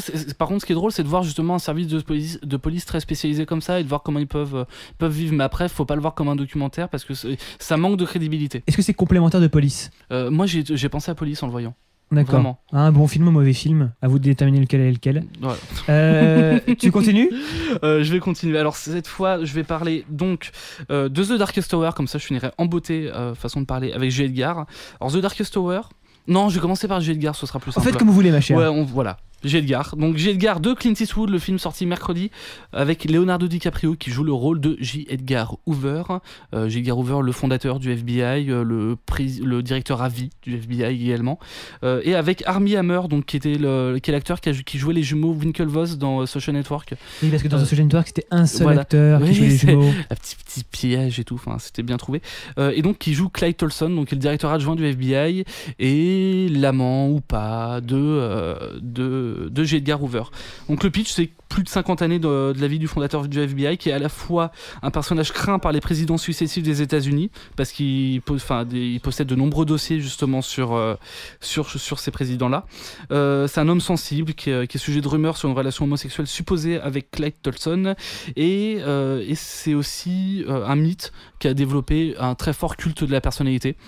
J'ai détesté ce film, voilà. Oh la vache. Ouais, j'ai détesté ce film, vraiment. C'est un film qui pue l'Oscar à plein nez, non pas c'est un film qui va avoir un Oscar, c'est un film qui aimerait à tout prix avoir l'Oscar du meilleur film, du meilleur réalisateur et surtout du meilleur acteur pour Leonardo DiCaprio, qui a été déjà nominé 3 fois pour l'Oscar du meilleur acteur et qui ne l'a jamais reçu. Et c'est vraiment dommage pour lui, mais j'espère qu'il l'aura pas avec ce film-là, quoi. Ce serait vraiment dommage pour lui et ça rendrait pas honneur aux autres films qu'il a pu faire avant. Je pense à Shutter Island, je pense même à Inception, dans lequel il est bien meilleur. Donc voilà. Donc Titanic alors. J'ai pas aimé ce film. Qui ressort en 3D, hein. Qui ressort oui, c'est vrai en plus, putain. C'est cette année ou plus tard? Bon, bref. Est-ce qu'on verra le nez en glaçon de Jack, quoi? C'est ça, pas le sujet. Quoi, non, pour parler un peu pour dire un peu à quel point ce film sent l'Oscar. On a une scène, je vais éviter de la spoiler. Je vais la raconter, mais sans spoiler le reste. On a une scène en fait où J. Edgar Hoover, incarné par Leonardo DiCaprio, enfile une robe. Spoiler. C'est pas un spoiler, ça. Non mais arrête de me prendre au sérieux. Pardon, excuse-moi. Au bout de 21 numéros, on ne se connaît toujours pas, quoi. Il enfile une robe. Il met un collier de perles. Il se regarde dans le miroir. Il est un peu hésitant. Puis là, il fond en larmes, il arrache le collier et voilà, tout ça pour montrer à quel point J. Edgar Hoover était pas en accord avec ses principes, etc. Et il s'aimait pas sous ce côté-là. Comme mec. Très ambigu parce qu'il est raciste, il est totalement anticommuniste, c'est un anticommuniste primaire. Ah bah oui, voilà, c'est pour ça que le FBI a été créé et en même temps, il y a ça. Mais voilà, moi j'ai pas aimé du tout ce film. Les effets spéciaux sont à chier. Les effets spéciaux ? Le masque, oui, il y a des effets spéciaux, il y a des fonds verts. Non, c'est un film historique mais avec des fonds verts. Enfin, c'est original. D'accord, les fonds verts ils servent à quoi en gros ? Ils servent à montrer les monuments, les vieux monuments historiques et des anciens passages de voitures avec les présidents. Je crois que c'est Nixon d'ailleurs qui lève le bras et tout ça devant la foule, devant la fenêtre. Et donc justement. c'est mal fait.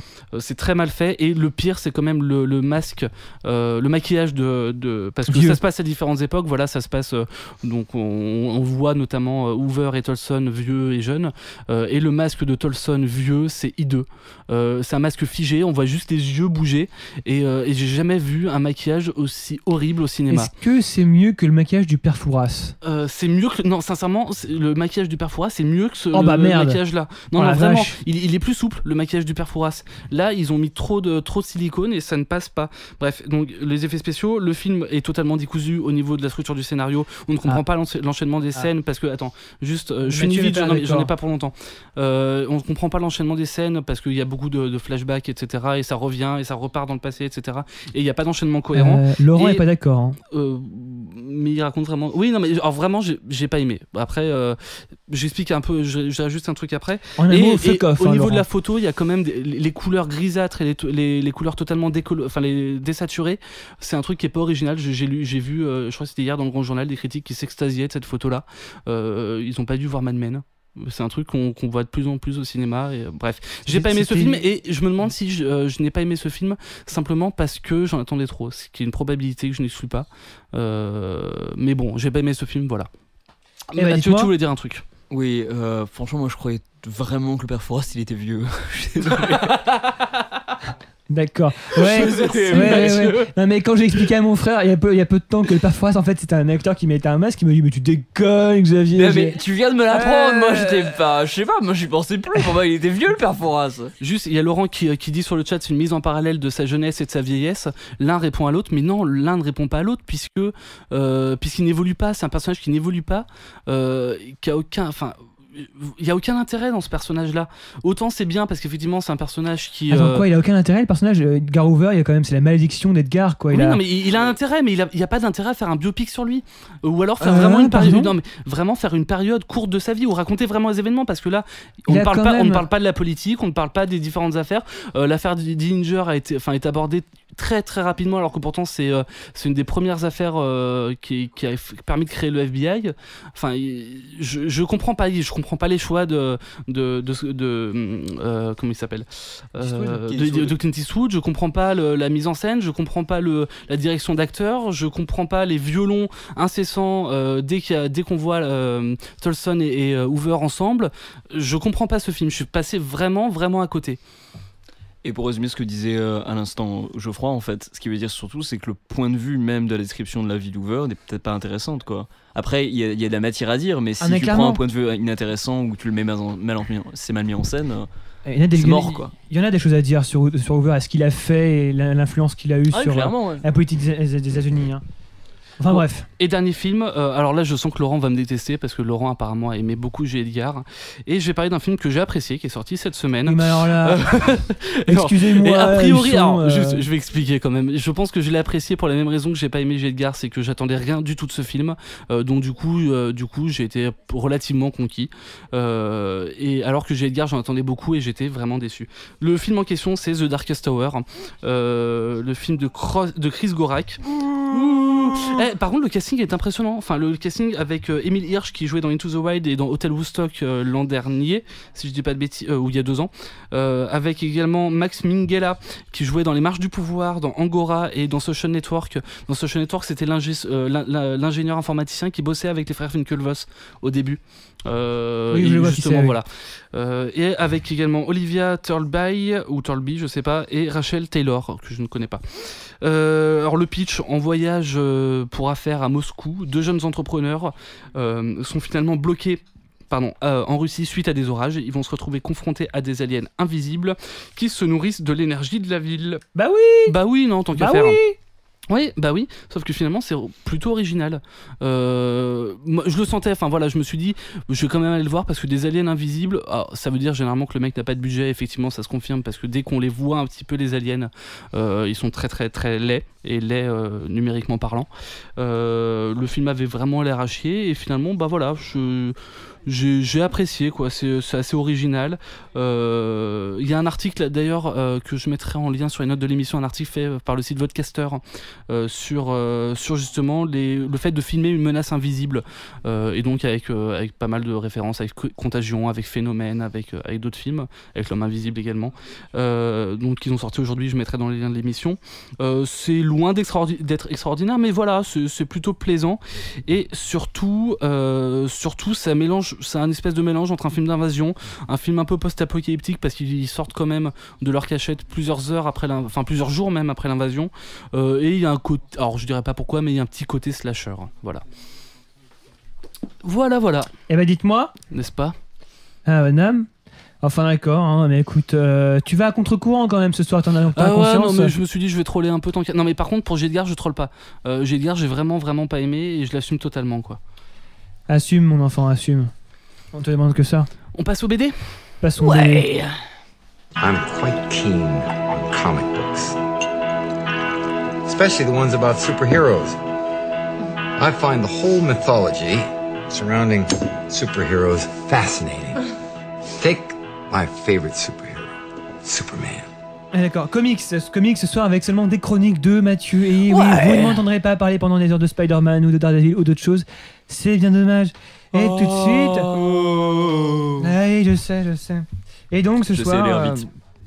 Parle-nous donc, Mathieu, de Carnet de massacre, 13 contes cruels du grand Edo. Ah ouais, donc alors... Un truc bien glauque, hein, j'ai lu, c'est... Mais c'est vachement drôle aussi. Oh putain. Alors, des vers qui sortent des fesses d'une dame, c'est pas... Exactement. Alors donc, Carnet de massacre, c'est dessiné et scénarisé par Shintaro Kago, c'est du manga. C'est édité par IMHO, il veut dire In My Honest Opinion, in my humble opinion. Ça coûte 18€ et c'est du 160 pages. Donc c'est une collection d'histoires courtes et une histoire un peu plus courte, divisée en petits chapitres, du type horreur, gore, avec beaucoup de comédie aussi, mais parce que c'est assez extrême dans la manière de représenter. Ce qui se déroule à l'époque médiévale japonaise et le tout prenant la forme de conte, mais la conclusion évitant totalement toute morale, ce qui fait que ça prend la forme du conte, mais au final, quand on arrive à la fin, on se retrouve avec quelque chose d'encore plus horrible. Donc c'est assez particulier. C'est des histoires qui sont bien souvent anachroniques totalement, au-delà même de l'horreur complètement bizarroïde qui s'y déroule. On y trouve des références un peu variées à plein de choses. Il y a même des interludes où on part dans l'univers de Star Wars ou alors on voit des ordinateurs. Ça part dans tous les sens, ça se permet tout. Et notamment en termes de perversion, il y a des trucs pas possibles. Les langues se déplacent dans différentes parties du corps, ça va dans tous les sens. Donc ça va des fois du possible parfois à l'impossible total. Mais malgré le côté totalement horrifique de l'histoire, le ton est résolument humoristique. Par exemple, à un moment, il y a un type dont ses intestins commencent à se dérouler, mais en fait il s'ouvre lui-même, mais avec des petits boutons, et genre sur le côté il y a une nana qui chante une chanson genre et tu enlèves ton pyjama. Moi ça me fait énormément rire, mais c'est très particulier. Mais en tout cas je vous encourage vraiment à le voir parce que c'est clairement un des trucs les plus originaux qui existent en manga actuellement, quoi. Le dessin est vraiment super fin et vachement inventif. Pour avoir des exemples de ce qu'il fait, vous pouvez aller directement sur YouTube. Et il a animé en flash, alors de manière très très rudimentaire, certaines de ces petites histoires. Pas des histoires qui sont dans ce volume-là, mais des histoires qu'il a inventées. C'est du gore débile, ça se résout en 2 minutes, mais moi ça m'a fait beaucoup rire. Et ça vous donne une petite idée de à quoi vous attendre si vous êtes interrogé... si ça vous intéresse. En tout cas, moi ça m'a vraiment beaucoup plu. J'attendais beaucoup, j'adore ce que fait cet auteur graphiquement. Il avait fait une couverture pour Vice Magazine qui m'avait vraiment sauté aux yeux et qui m'avait vraiment retourné à la tête. Et là ça concrétise totalement tout ce que j'attendais de ce type. C'est une grande tuerie. Demain matin en fait, donc samedi, il y aura un article sur la fille du rock avec des illustrations et une chronique un peu plus approfondie si ça vous intéresse. Donc lafilledurock.com si vous voulez en savoir un peu plus. Mais en tout cas je vous recommande énormément Carnet de massacre. Ensuite, on passe à Athos en Amérique, donc qui est la dernière sortie en France de Jason, ou Jason tout simplement, qui est un dessinateur de BD norvégien. Non, c'est un héros grec. Alors aussi. Avec les Argonautes. Voilà, la Toison d'Or. La Toison d'Or, ouais. Exactement, avec Ray Harryhausen, tout ça. Mais là, en fait, il n'y a pas de Toison d'Or. Exact, mais t'es tellement fort. T'as vu, je connais trop de trucs. Et donc, c'est dessiné et scénarisé par Jason, et c'est édité chez Carabas pour un prix de 20€ pour 590 pages. Oui. Vendredi 13, Jason, aucun rapport. Rien à voir. Alors, juste pour le coup, c'est en français. Oui, c'est en français, oui. Ah oui, tout est en français. Après, tout est en français. En fait, les 2 premiers sont en français, après c'est en anglais. Donc voilà. Donc juste au passage sur l'édition, comme je l'ai feuilleté un peu, oui. c'est très joli. Enfin, le bouquin, je veux dire, oui, c'est un bel objet, quoi. Ce volume cartonné, vraiment, de type livre, en fait. Très cartonné, quoi. Et vraiment très beau, et même les pages sont très sympas, enfin, vraiment sympa. Et le beau dessin. Qu'est-ce que tu veux dire un petit peu sur le dessin ? C'est un dessin très simple. C'est un dessin simple, avec des lignes assez droites. C'est plutôt joli, et c'est des aplats, c'est uniquement par aplat, je crois, la couleur. Ouais. C'est assez sympa. Et tu faisais une remarque ? Oui, Xavier. Ça m'a fait penser à comment il s'appelle l'auteur qui fait Lapino. Trondheim, Lewis Trondheim. Alors moi je trouve que la comparaison avec Trondheim se vaut pour les couleurs, mais pas spécialement pour le dessin. Je vais te laisser parler de l'histoire quand même d'abord aussi. D'accord, ok. Bah oui, forcément. Donc en fait l'histoire, c'est une collection de petites histoires, donc en fait il n'y a pas vraiment d'histoire particulière à raconter. C'est des histoires assez parfois semi-autobiographiques, puisqu'il y a une histoire qui met en scène l'auteur, et il y a assez peu de dialogue parce que le tout passe vraiment très bien par le dessin, c'est une des forces. Tout est dessiné, alors les personnages c'est des animaux, mais qui se comportent comme des humains, un petit peu comme dans Mouse. L'histoire, ça... Art Spiegelman, oui. Donc l'histoire, c'est entre humour et drame pathétique. Souvent ça se termine d'une manière un petit peu tristoun, mais je dirais pas qu'on garde le sourire, mais on sourit pendant l'histoire parce que les personnages sont tous je dirais pas humains, parce que c'est attachant. Ouais, attachant, on s'y retrouve en fait. Un peu comme le combat ordinaire ou... Non, ça n'a rien à voir avec le combat ordinaire. Mais parce que c'est pareil, tu ris, tu... Ouais, non, mais c'est pas du tout, c'est pas du tout le même ton. D'accord. Il y a un petit peu de trucs de polar, ambiance un petit peu polar, il y a quelque chose de beaucoup plus... l'histoire avec sur l'auteur même, là par contre ça tombe plus dans le pathétique. Les personnages au niveau visuel en fait sont assez peu expressifs, ils ont des expressions faciales, mais en fait ça se résume à très peu de choses, que les visages sont résumés à des très peu de traits. Et même les yeux, c'est des ronds blancs. Oui, voilà, exactement. Sans iris. Donc il n'y a pas vraiment de grande complexité au niveau des visages, mais ça transmet énormément de choses. Il y a vraiment une très bonne maîtrise de la BD en tant que sous sa forme, parce que l'auteur se limite vraiment à des pages qui sont divisées en 4 cases et toutes pareilles, toutes identiques. Donc il n'y a pas de jeu au niveau des formes des cases pour transmettre une émotion, une information autre en fait. Le rythme est constant, mais d'histoire en histoire, qu'importe le ton finalement. Mais grâce à le peu d'expressivité de ces personnages et en se focalisant sur des traits particuliers juste pour communiquer une émotion, il arrive à caractériser chacun d'une manière vraiment unique. Et moi personnellement, ça fait longtemps que je voulais lire une BD de lui, et j'ai envie de lire tout ce qu'il a fait maintenant. C'est vraiment excellent, et maintenant j'ai vraiment envie de parcourir là, en sachant que c'est un auteur qui est vraiment très très bien traduit en France. Il y a beaucoup de choses. Ah oui, il y a beaucoup de choses qui sont sorties en France de cet auteur-là, donc ce sera très facile pour vous, si elle est en librairie, de trouver quelque chose de lui. Et la plupart de ces œuvres en fait ont été applaudies par la critique, donc il y a peu de chances que vous tombiez sur des merdouilles. Alors c'est Athos en Amérique de Jason. Exactement. Et on passe maintenant à la dernière sortie de chez Warren Ellis. Donc de Warren Ellis qui... foulant délire d'une personne. Ouais, non, moi je suis très triste. Et très triste ? Pourquoi t'es très triste ? Parce que j'ai raté. T'as arrêté quoi ? Fatal. Ah oui, mais c'est pas tout de suite, c'est pas Warren Ellis. Pardon. Non, c'est Warren Ellis, c'est pas Brubaker. J'ai confondu. Comment t'as trop confondu ? Donc Warren Ellis qui nous a scénarisé là avec au dessin Raúl Cáceres. Il nous a fait Captain Swing, The Electrical Pirates of Cindery Island. Alors juste pour les gens qui n'ont pas compris, vous pourrez regarder sur les notes de l'émission, il y aura le titre, et sans l'accent. Voilà. Electric Pirates of Cindery Island. Donc tout ça, c'est une histoire qui se passe dans un univers très steampunk et qui raconte la rencontre d'un officier de police avec un pirate désert et de son équipage. Donc comme c'est publié chez Avatar, c'est un bouquin bleu. C'est ce que j'allais dire. Ah la vache, nul. Oh la vache, gros. C'est nul, mais dans la salle on a été 3 à la faire quand même. Gros niveau ce soir. 2012 commence bien. 2012 commence bien là. C'est les Mayas qui interviennent. Je sens que Ça va être bien. Ça va être bien, c'est tendu. Alors juste péremptoire, un point Maya pour Mathieu à l'instant. Merci, Mao. Donc oui, non, c'est pas bleu. En fait, c'est surtout qu'en fait, comme il laisse une totale liberté aux auteurs, donc du coup, quand Warren Ellis veut faire des histoires des fois un peu plus violentes, il passe chez Avatar. Et en l'occurrence, effectivement, il dessine un peu violente. Mais il y en a pas tant que ça. C'est vraiment pas le principal c'est pas le cœur de cette histoire, qui est une histoire d'aventure, avec avec des éléments steampunk. Le tout divisé avec d'une part des parties de BD puis des pleines pages avec uniquement du texte et un style de dessin qui est très propre à cet éditeur là, qui se veut assez réaliste et qui est très proche de ce que c'est aussi Juan José Rip, qui était auteur de No Hero, qui était aussi par Warren Ellis chez Avatar aussi, et je crois de Blackest Day aussi. Black Summer, pardon. Black Summer, voilà. Blackest Day, c'est autre chose. Hein. Oui. C'est ça, c'est cela même, ouais. Donc c'est un univers steampunk et en tant que tel, c'est vraiment bien géré. Le concept derrière l'histoire et en fait l'idée que véhicule l'histoire est plutôt intéressante. Le seul gros reproche que j'ai avec cette histoire, c'est qu'en fait, à la fin, j'aurais voulu en savoir plus.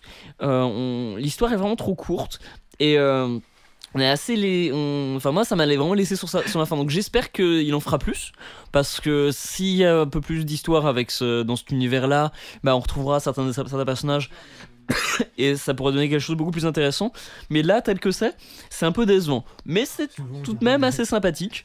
Et pour les amateurs de Warren Ellis, surtout ce qu'il a fait récemment chez Avatar, ça mérite le coup d'être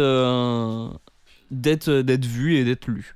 Ça sortira peut-être chez Milady, on sait jamais. Franchement, je parierais pas ça, je parierais pas forcément dessus, mais à mon avis, il y a de fortes chances que ça sorte en France assez rapidement. Par exemple, Super God était sorti avant en TPB en France par rapport aux États-Unis. D'accord. Donc c'est possible que ça arrive assez rapidement. Et donc a priori peut-être Milady qui avait déjà édité tous les Warren Ellis avant. Voilà, et surtout ceux chez Avatar. Milady qui était, mais va mourir toi. Milady, ah mon dieu. Milady qu'on pense à contacter d'ailleurs pour les invités. Oui. Un de ces jours. On compte. Ce serait bien. Yes. Et il t'en reste un, Fatal. Voilà. Et alors qu'il y a un film de Michael Youn. Ah oui. Avec Michael Youn. Et donc Xavier il est triste. Je suis vraiment trop triste. Et pourquoi t'es triste? Parce que j'aurais bien voulu acheter ce truc. Et c'est quoi ce truc? Fatal. Mais c'est quoi ça? Ed Brubaker. Et c'est un mixte entre du film noir et un roman d'horreur. Exactement. Et apparemment t'as Cthulhu dedans avec des tentacules. Ouais, alors. Et il porte un flingue. Pas tout de suite. En fait, Fatal, donc c'est une nouvelle création d'Ed Brubaker et Sean Phillips à qui on doit déjà Incognito et Criminal, donc qui sont vraiment des putain de tuerie. Et d'ailleurs le dernier volume de Criminal est sorti, je l'ai pas encore lu, il paraît que ça défonce sa mère. Ils avaient fait aussi Sleeper ensemble chez Wildstorm, petite série assez peu connue mais que je recommande très fortement. Donc là ça sort chez Image Comics, ça va coûter 3,50 au numéro, et c'est l'histoire d'une femme fatale qui est pourchassée à différentes époques par des gangsters aux capacités mystérieuses et aux méthodes peu orthodoxes. Donc on va se retrouver donc avec des types qui sont habillés comme dans les polars des années 50. Des nazis. Mais en fait, qui ont tous le même visage et qui vont... ça paraît, des fois, on les tue, puis plus tard, ils reviennent et on sait pas trop pourquoi. Et rien que dans le premier numéro, on se dit « Ah, tiens, vous êtes étrange, vous !»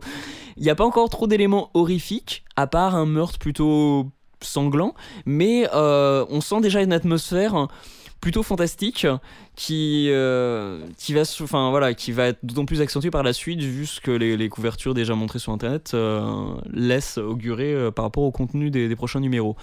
En soi, c'est du Brubaker totalement, et enfin Brubaker du Phillips, c'est-à-dire que c'est vraiment clairement ce qu'ils font en termes de noir sur Incognito et sur Criminal, mais avec vraiment l'atmosphère d'horreur qui est vraiment maîtrisée, alors que c'est pas du tout quelque chose qu'ils maîtrisent d'habitude. Ils sont pas l'habitude de faire ce genre de choses. Phillips un peu plus que Brubaker, mais Brubaker il avait jamais fait d'histoire d'horreur, et là ça commence très très bien. C'est une des séries les plus attendues de l'année, elle est déjà sold out pas mal d'endroits. Sold out. Voilà, sold out. Donc en rupture de stock. Voilà, en rupture de stock. Quand il y a des mots français, hein, monsieur. Husson qui nous donne des cours d'anglais, quoi. Et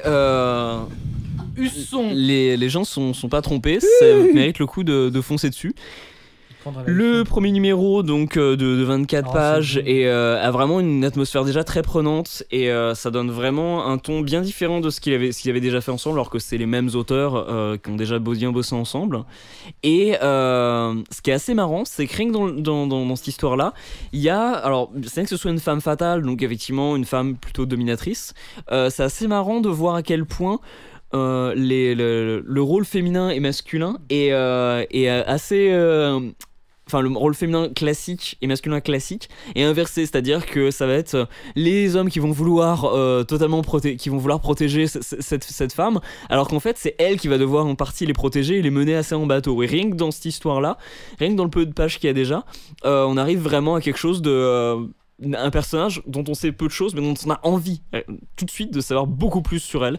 Et il y a rien que ce premier numéro, ça laisse augurer de quelque chose de très très bon pour 2012. Oui.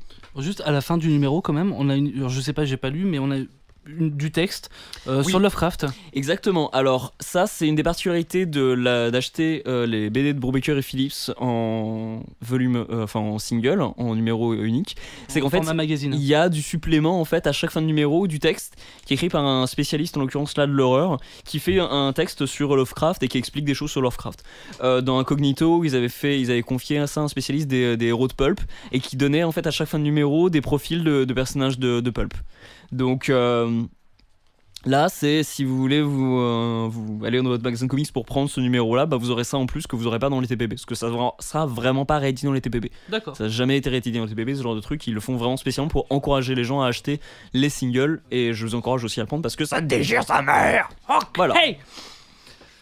Je crois que Mathieu, tu vas pas t'arrêter parce qu'on risque de passer aux séries. Non, et c'est ta série. Je veux pas. Et profite du jingle pour boire. I don't watch TV. Yeah, but you are aware that there's an invention called television, and on this invention they show shows, right? Yeah. Well, the way they pick TV shows is they make one show. That show's called a pilot.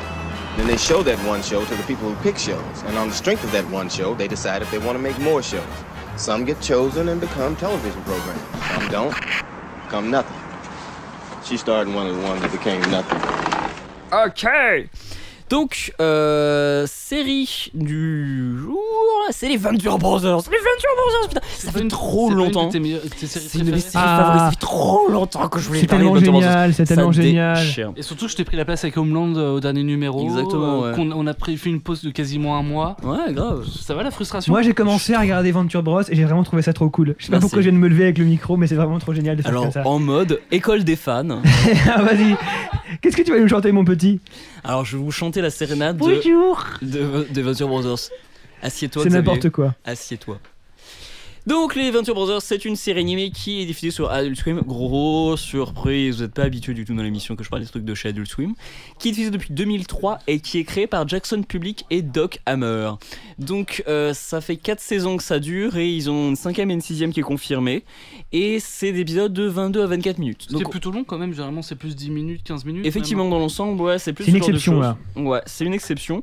Alors, qu'est-ce que c'est que les Venture Brothers? Donc, les Venture Brothers, c'est une série qui parodie les séries des années 80 où il y avait un gamin et son paternel qui partaient en aventure.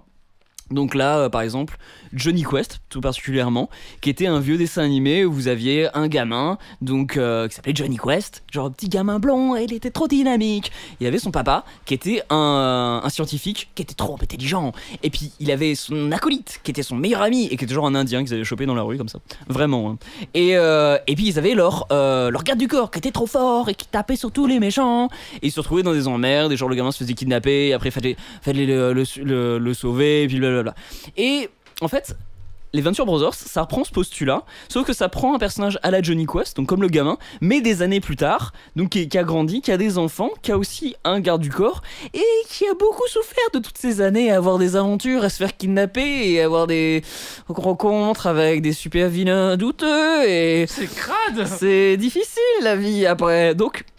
Pour donner une petite idée de la série, surtout des personnages, j'ai préféré, au lieu de définir vraiment chaque personnage, ce qui leur arrive et ce qu'ils sont, j'ai préféré de les définir par 3 adjectifs à chaque fois pour vous donner une petite idée. C'est une bonne idée ça. Voilà. Donc, en l'occurrence, le professeur Thaddeus Venture, aussi connu sous le nom de Rusty Venture. Lui, c'est un type assez pathétique, qui est plutôt aussi égocentrique et qui est aussi un gros dragueur raté. Un peu comme moi en fait. Attends. Non. Oui, c'est vrai que c'est ça. Non. Non. Ces deux enfants donc sont Dean et Hank Venture, qui donnent le nom à la série, mais sur lequel on se focalise pas tant que ça en fait. En fait, pas du tout. Ouais, non, pas tant que ça. Enfin, ils sont à l'écran, mais. En fait, on s'intéresse plus souvent aux personnages très secondaires ou aux personnages qui viennent d'être dans l'histoire en fait. Voilà, en partie. Mais les gamins sont quand même bien là, hein. Ils sont pas oubliés. Oui, mais ils évoluent. Oui, ils sont là, mais ils font les petits trucs à côté, quoi. Ils font pas partie de l'aventure en tant que tel. Oh, si, quand même. Ah, ça dépend de l'épisode. Dean, c'est le gamin timide, crédule et vachement peureux. C'est le gamin qui est un peu plus, qui est plus orienté comme son père à vouloir être scientifique.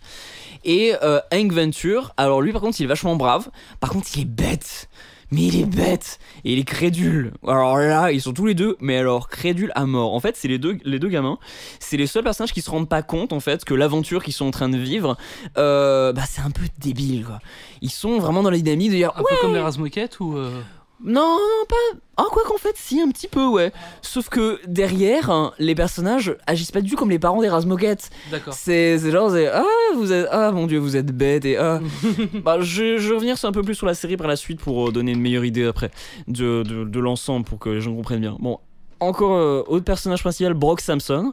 Alors Brock Samson, c'est le garde du corps suédois, alors de Swedish Murder Machine, comme le définit un des personnages, qui est ultra baraqué, ultra courageux, blond avec un mulet et qui est donc ultra courageux et sanguinaire, c'est-à-dire qu'il recule jamais sur une occasion de foutre sur la gueule aux gens. Parce que juste sur la fiche t'as écrit courageux, sanguinaire et mystérieux, donc moi j'étais prêt à dire ouais un peu comme moi, et le mulet par contre ça a cassé un peu mon élan. C'est triste. Et t'es un peu un mulet quand tu étais ouais mais là ils sont courts donc ça va. Ouais. En fait je crois que Xavier t'as pas dit tu es un mulet et pas il a un mulet. C'est un mulet aussi mais c'est autre chose. Ok. Et donc gros ça concerne notre partie Merci. Donc, autre personnage principal, le monarque. Alors, le monarque, c'est le super vilain qui déteste trop le professeur Venture. Qui a les papillons. Et oui, en fait, il est déguisé en papillon. C'est le papillon, le monarque, c'est pas le roi, le monarque, c'est le papillon. Voilà. Donc, lui, il est égocentrique.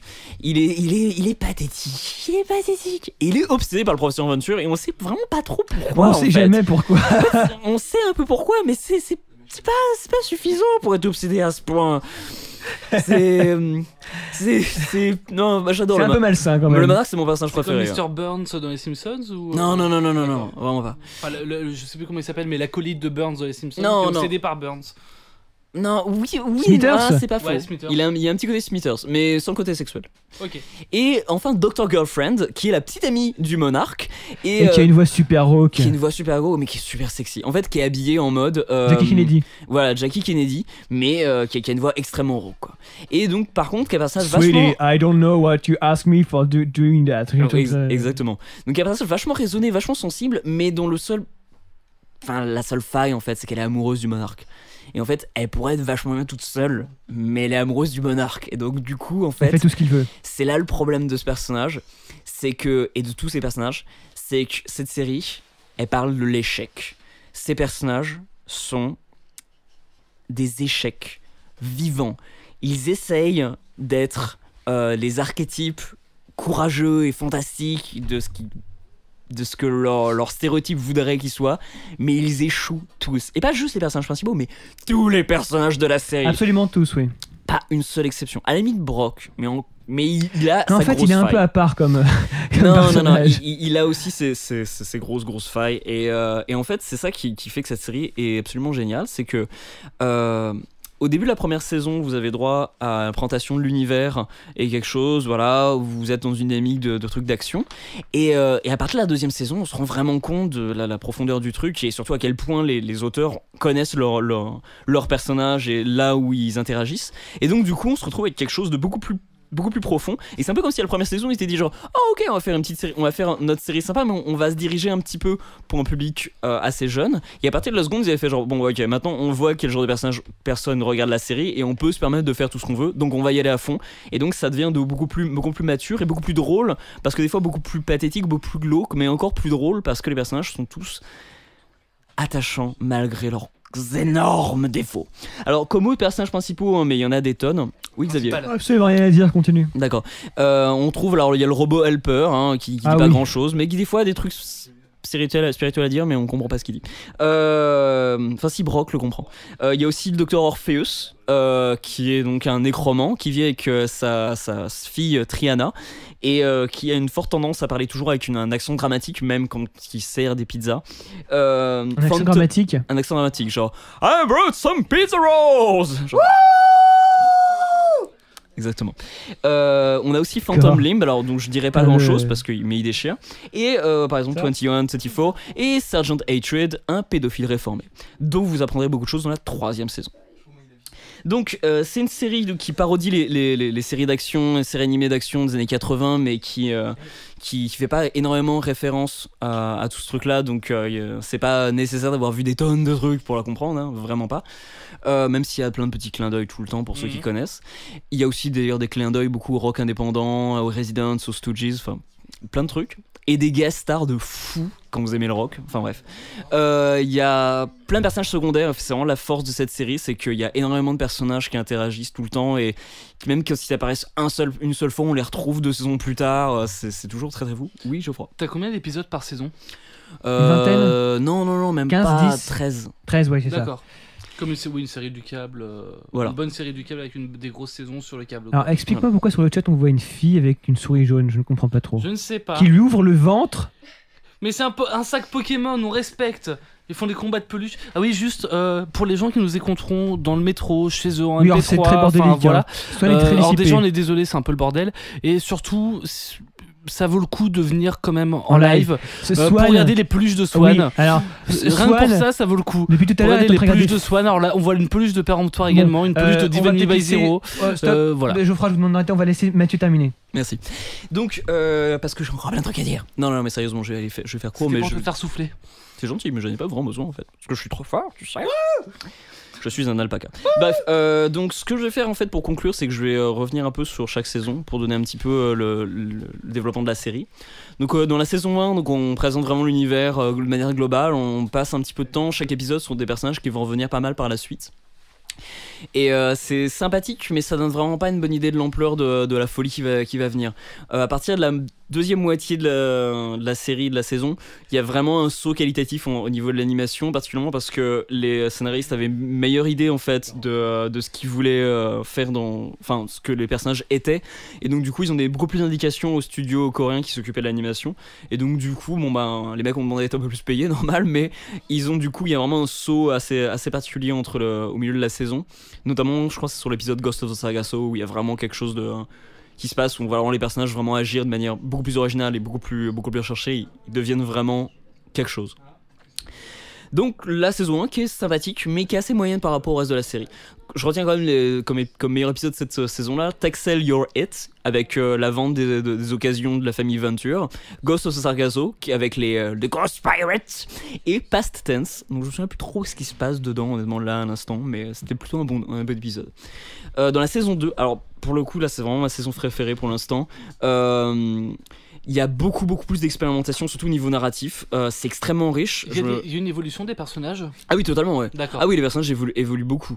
Enfin, même ils grandissent. Enfin, les gamins de. D'accord, c'est rare. Ah oui, bien sûr, oui, totalement. C'est très rare dans les séries. Les créateurs. Enfin, moi, je m'amuse énormément à voir leurs interventions à des conventions et à répondre aux questions des fans, parce qu'ils connaissent tout sur tout. Ils connaissent tous les personnages. Ils savent exactement ce qu'ils deviennent. En fait, c'était assez marrant. Genre, dans une Comic-Con récente, c'était Doc Hammer qui disait, genre, quand on lui posait la question, genre, ouais, est-ce que vous avez d'autres influences pour trouver de nouvelles idées? Et les mecs disaient, genre, ah, mais non, enfin, vous savez, en fait, maintenant, ces personnages s'écrivent tout seuls parce qu'en fait, ils connaissent tellement les personnages que, genre, ils savent ce qui se passe jour après jour, genre, ah oui, alors lui, il a fait ça, donc parce que ça correspond tellement à ce personnage. Ils ont tous des personnalités bien définies. Et dans la saison 2, on le voit vraiment en action. Le premier épisode de la saison 2 est absolument incroyable et j'encourage vraiment à voir que les gens voient la première saison et voient juste le deuxième épisode de la saison 1, le premier épisode de la saison 2 pour vraiment faire la transition et voir vraiment le ton qu'il va y avoir. Donc il y a beaucoup d'expérimentation au niveau narratif et c'est très très très riche. Notamment dans l'épisode qui est vraiment un des meilleurs épisodes de la série, qui est Non, du tout. Ce que je voulais dire, c'est Escape to the House of Mummies Part 2. Escape to the House of Mummies Part 2, où le Part 1 n'est pas réalisé et en fait est résumé dans les la première minute d'introduction de l'épisode. Et après, le deuxième partie, c'est divisé entre des sauts très rapides sur ce qui se passe pour une partie de l'équipe qui essaye de sauver l'humanité à travers le voyage dans le temps, et de l'autre côté, le professeur Venture qui fait des trucs totalement anodins mais qui développe le personnage. Et donc c'est extrêmement riche et il y a trop de jeux sur ça. Ce qu'ils ont réussi à aller plus loin en termes de complexité dans le premier épisode de la 4ème saison, qui allait encore plus loin avec un épisode à rebours où on découvre tout à rebours. Là, il faut qu'on l'abrège. Il faut vraiment qu'on termine, Geoffroy. Alors calme-toi un peu, s'il te plaît. Merci. Pardon, c'était Sophie la girafe de Swan. Et qui était raconté en fait à rebours avec comme ça un indicateur le prix d'un vieux comics qui perdait qui gagnait en fait en rareté au fur et à mesure. Bref, la 3ème saison, donc là par contre on développe encore plus de personnages et surtout les personnages secondaires. On apprend un petit peu à connaître toute la grande famille Venture et la grande famille éloignée, et on retiendra, par exemple moi je retiendrai comme meilleur épisode Home is where the hate is, What goes down must come up, et ce super épisode avec un jeu de mots vraiment génial, No museum, no you don't. Et c'était fantastique, j'adore ces types. Et la saison 4, où là le personnage de Brock Samson prend vraiment, enfin on le voyait déjà se développer dans les saisons précédentes, mais là prend une part beaucoup plus active et se transforme vraiment, de même qu'un autre personnage qu'on ne parle pas mais que j'ai nommé dans les personnages secondaires mais qui prend beaucoup plus d'ampleur aussi. Personnage de Brock qui prend beaucoup plus de place, et en fait un humour et des personnages qui deviennent beaucoup plus matures, et du coup en fait les gars deviennent toujours aussi drôles, mais il y a beaucoup de moments où on se dit genre oh mon dieu les pauvres, parce qu'ils souffrent tellement.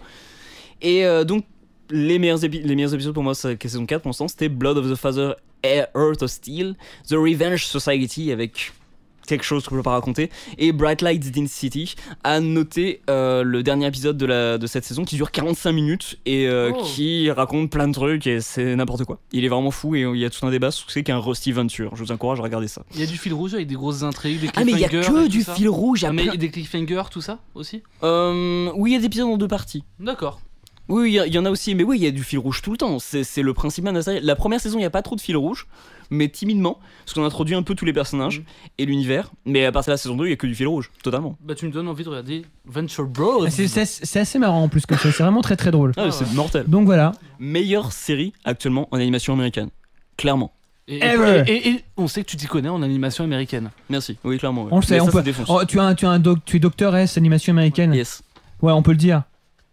Voilà, c'était un épisode assez compliqué à gérer, entre très Swan bordélique, qui faisait Mumus derrière et qui jouait à The Binding of Isaac, qui faisait Mumus avec ses peluches, Swan, merci, on te remercie encore. Juste, pour les auditeurs là qui vont entendre le début du générique, tout ça, vous restez jusqu'à la fin.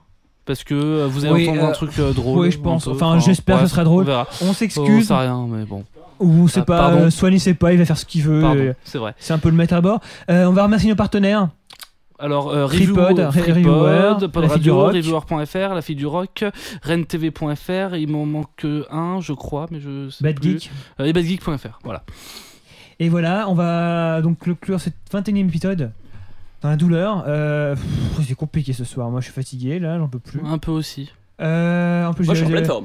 Où est-ce qu'on peut nous retrouver tout ça? Et il faut iTunes, tout, donc The Trop sur Twitter, Ororo sur Twitter, Ororo sur La Fille du Rock également, Geoffroy Husson sur Le Figaro maintenant, sur Le Figaro et sur RenTV, Griffou sur Twitter et Swanounet sur Twitter.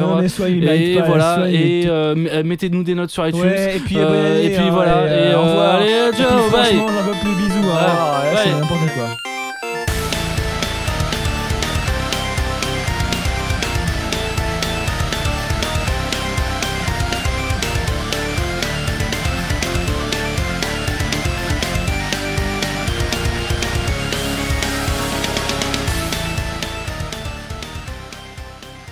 Je suis Robert, le panda autisme, touche pas, dentiste. Autiste, dentiste avec les fraises. Et toi t'es qui? Harold. Je m'appelle Jean-François. Écoute, Robert, explique-nous un petit peu ton problème, puisque il paraît que tu as défiguré un de tes clients avec ta fraise la dernière fois. C'est pas très correct, ça. Tu n'es vraiment pas très sympa. C'est pas de ma faute aussi, il m'a touché. Je comprenais pas, il m'a touché, ça m'a troublé. J'espérais tout de même te faire plaisir. Et qu'est-ce que tu as tatoué dans les gencives? Dis-le-nous. Je sais pas si je peux le dire. Je suppose que tu peux le dire. Du bambou. Du bambou? Mais oui, et je suis un panda. Le bambou? Mais je suis un panda, forcément que ça m'excite. T'en as d'autres des questions à la con. Aider.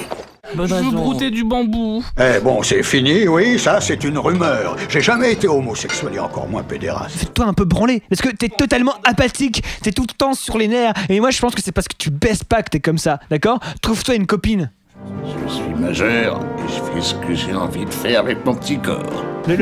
Les transgenres sont mal acceptés dans le monde des animaux. Je suis pas un transgenre, je suis juste un alpaca. Je déteste les animaux préhistoriques par tous heures de droite, bordel. C'est de la merde mélangée comme ça, partout, et politique. C'est mieux de faire les choses dans l'ordre. Va te faire branler. Trotskar. Bon. C'est difficile de faire des réunions syndicales avec des animaux aussi extrémistes, totalement complètement cons qu'un alpaga et un panda. Parce que vous vous rendez pas compte, hein, mais l'alpaga il est totalement apathique, il sait pas ce qu'il veut. Il est tout le temps en train de faire le fier avec sa fourre, mais il s'en sert pas, il se plaint qu'on lui tourne après. Et puis le panda là, il. Non, attends, non, stop. Ah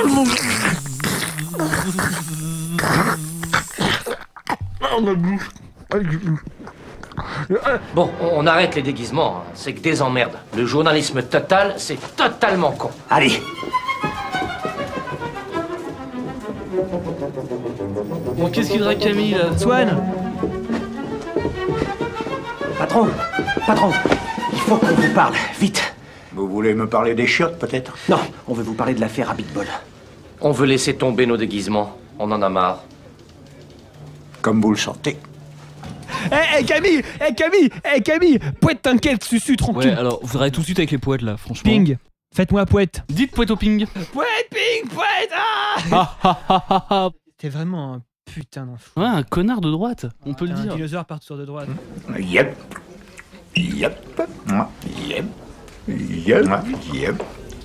Qu'est-ce qui te prend à dire yep comme ça? Ah, c'est pour dire yep. Ah, c'est pas banal ça. Bouge ton boule.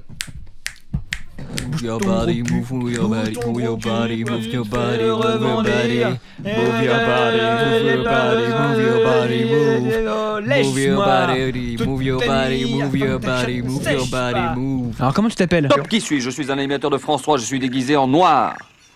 Mon émission passe tous les soirs à 18h35, je pose des questions à des champions, je suis... Tu es Julien Lepers, c'est ça? Oui, c'est ça, je suis Julien Lepers. Bien. Sacré Julien. Hé, votre encyclopédie Larousse. Well, here we are again. It's always such a pleasure. Remember when you tried to kill me twice? Oh, how we laughed and laughed.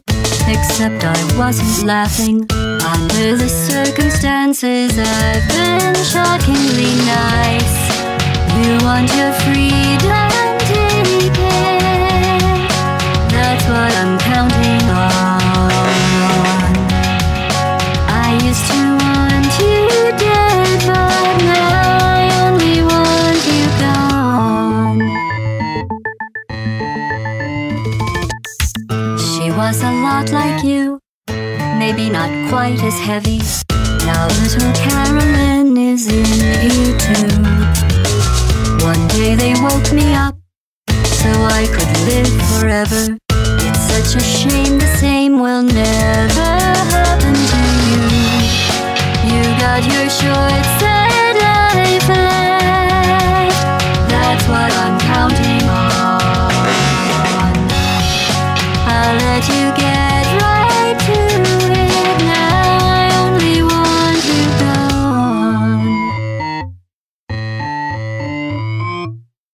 Goodbye, my only friend. Oh, did you think I meant you? That would be funny if it weren't so sad. Well, you have been replaced. I don't need anyone now. When I delete you, maybe I'll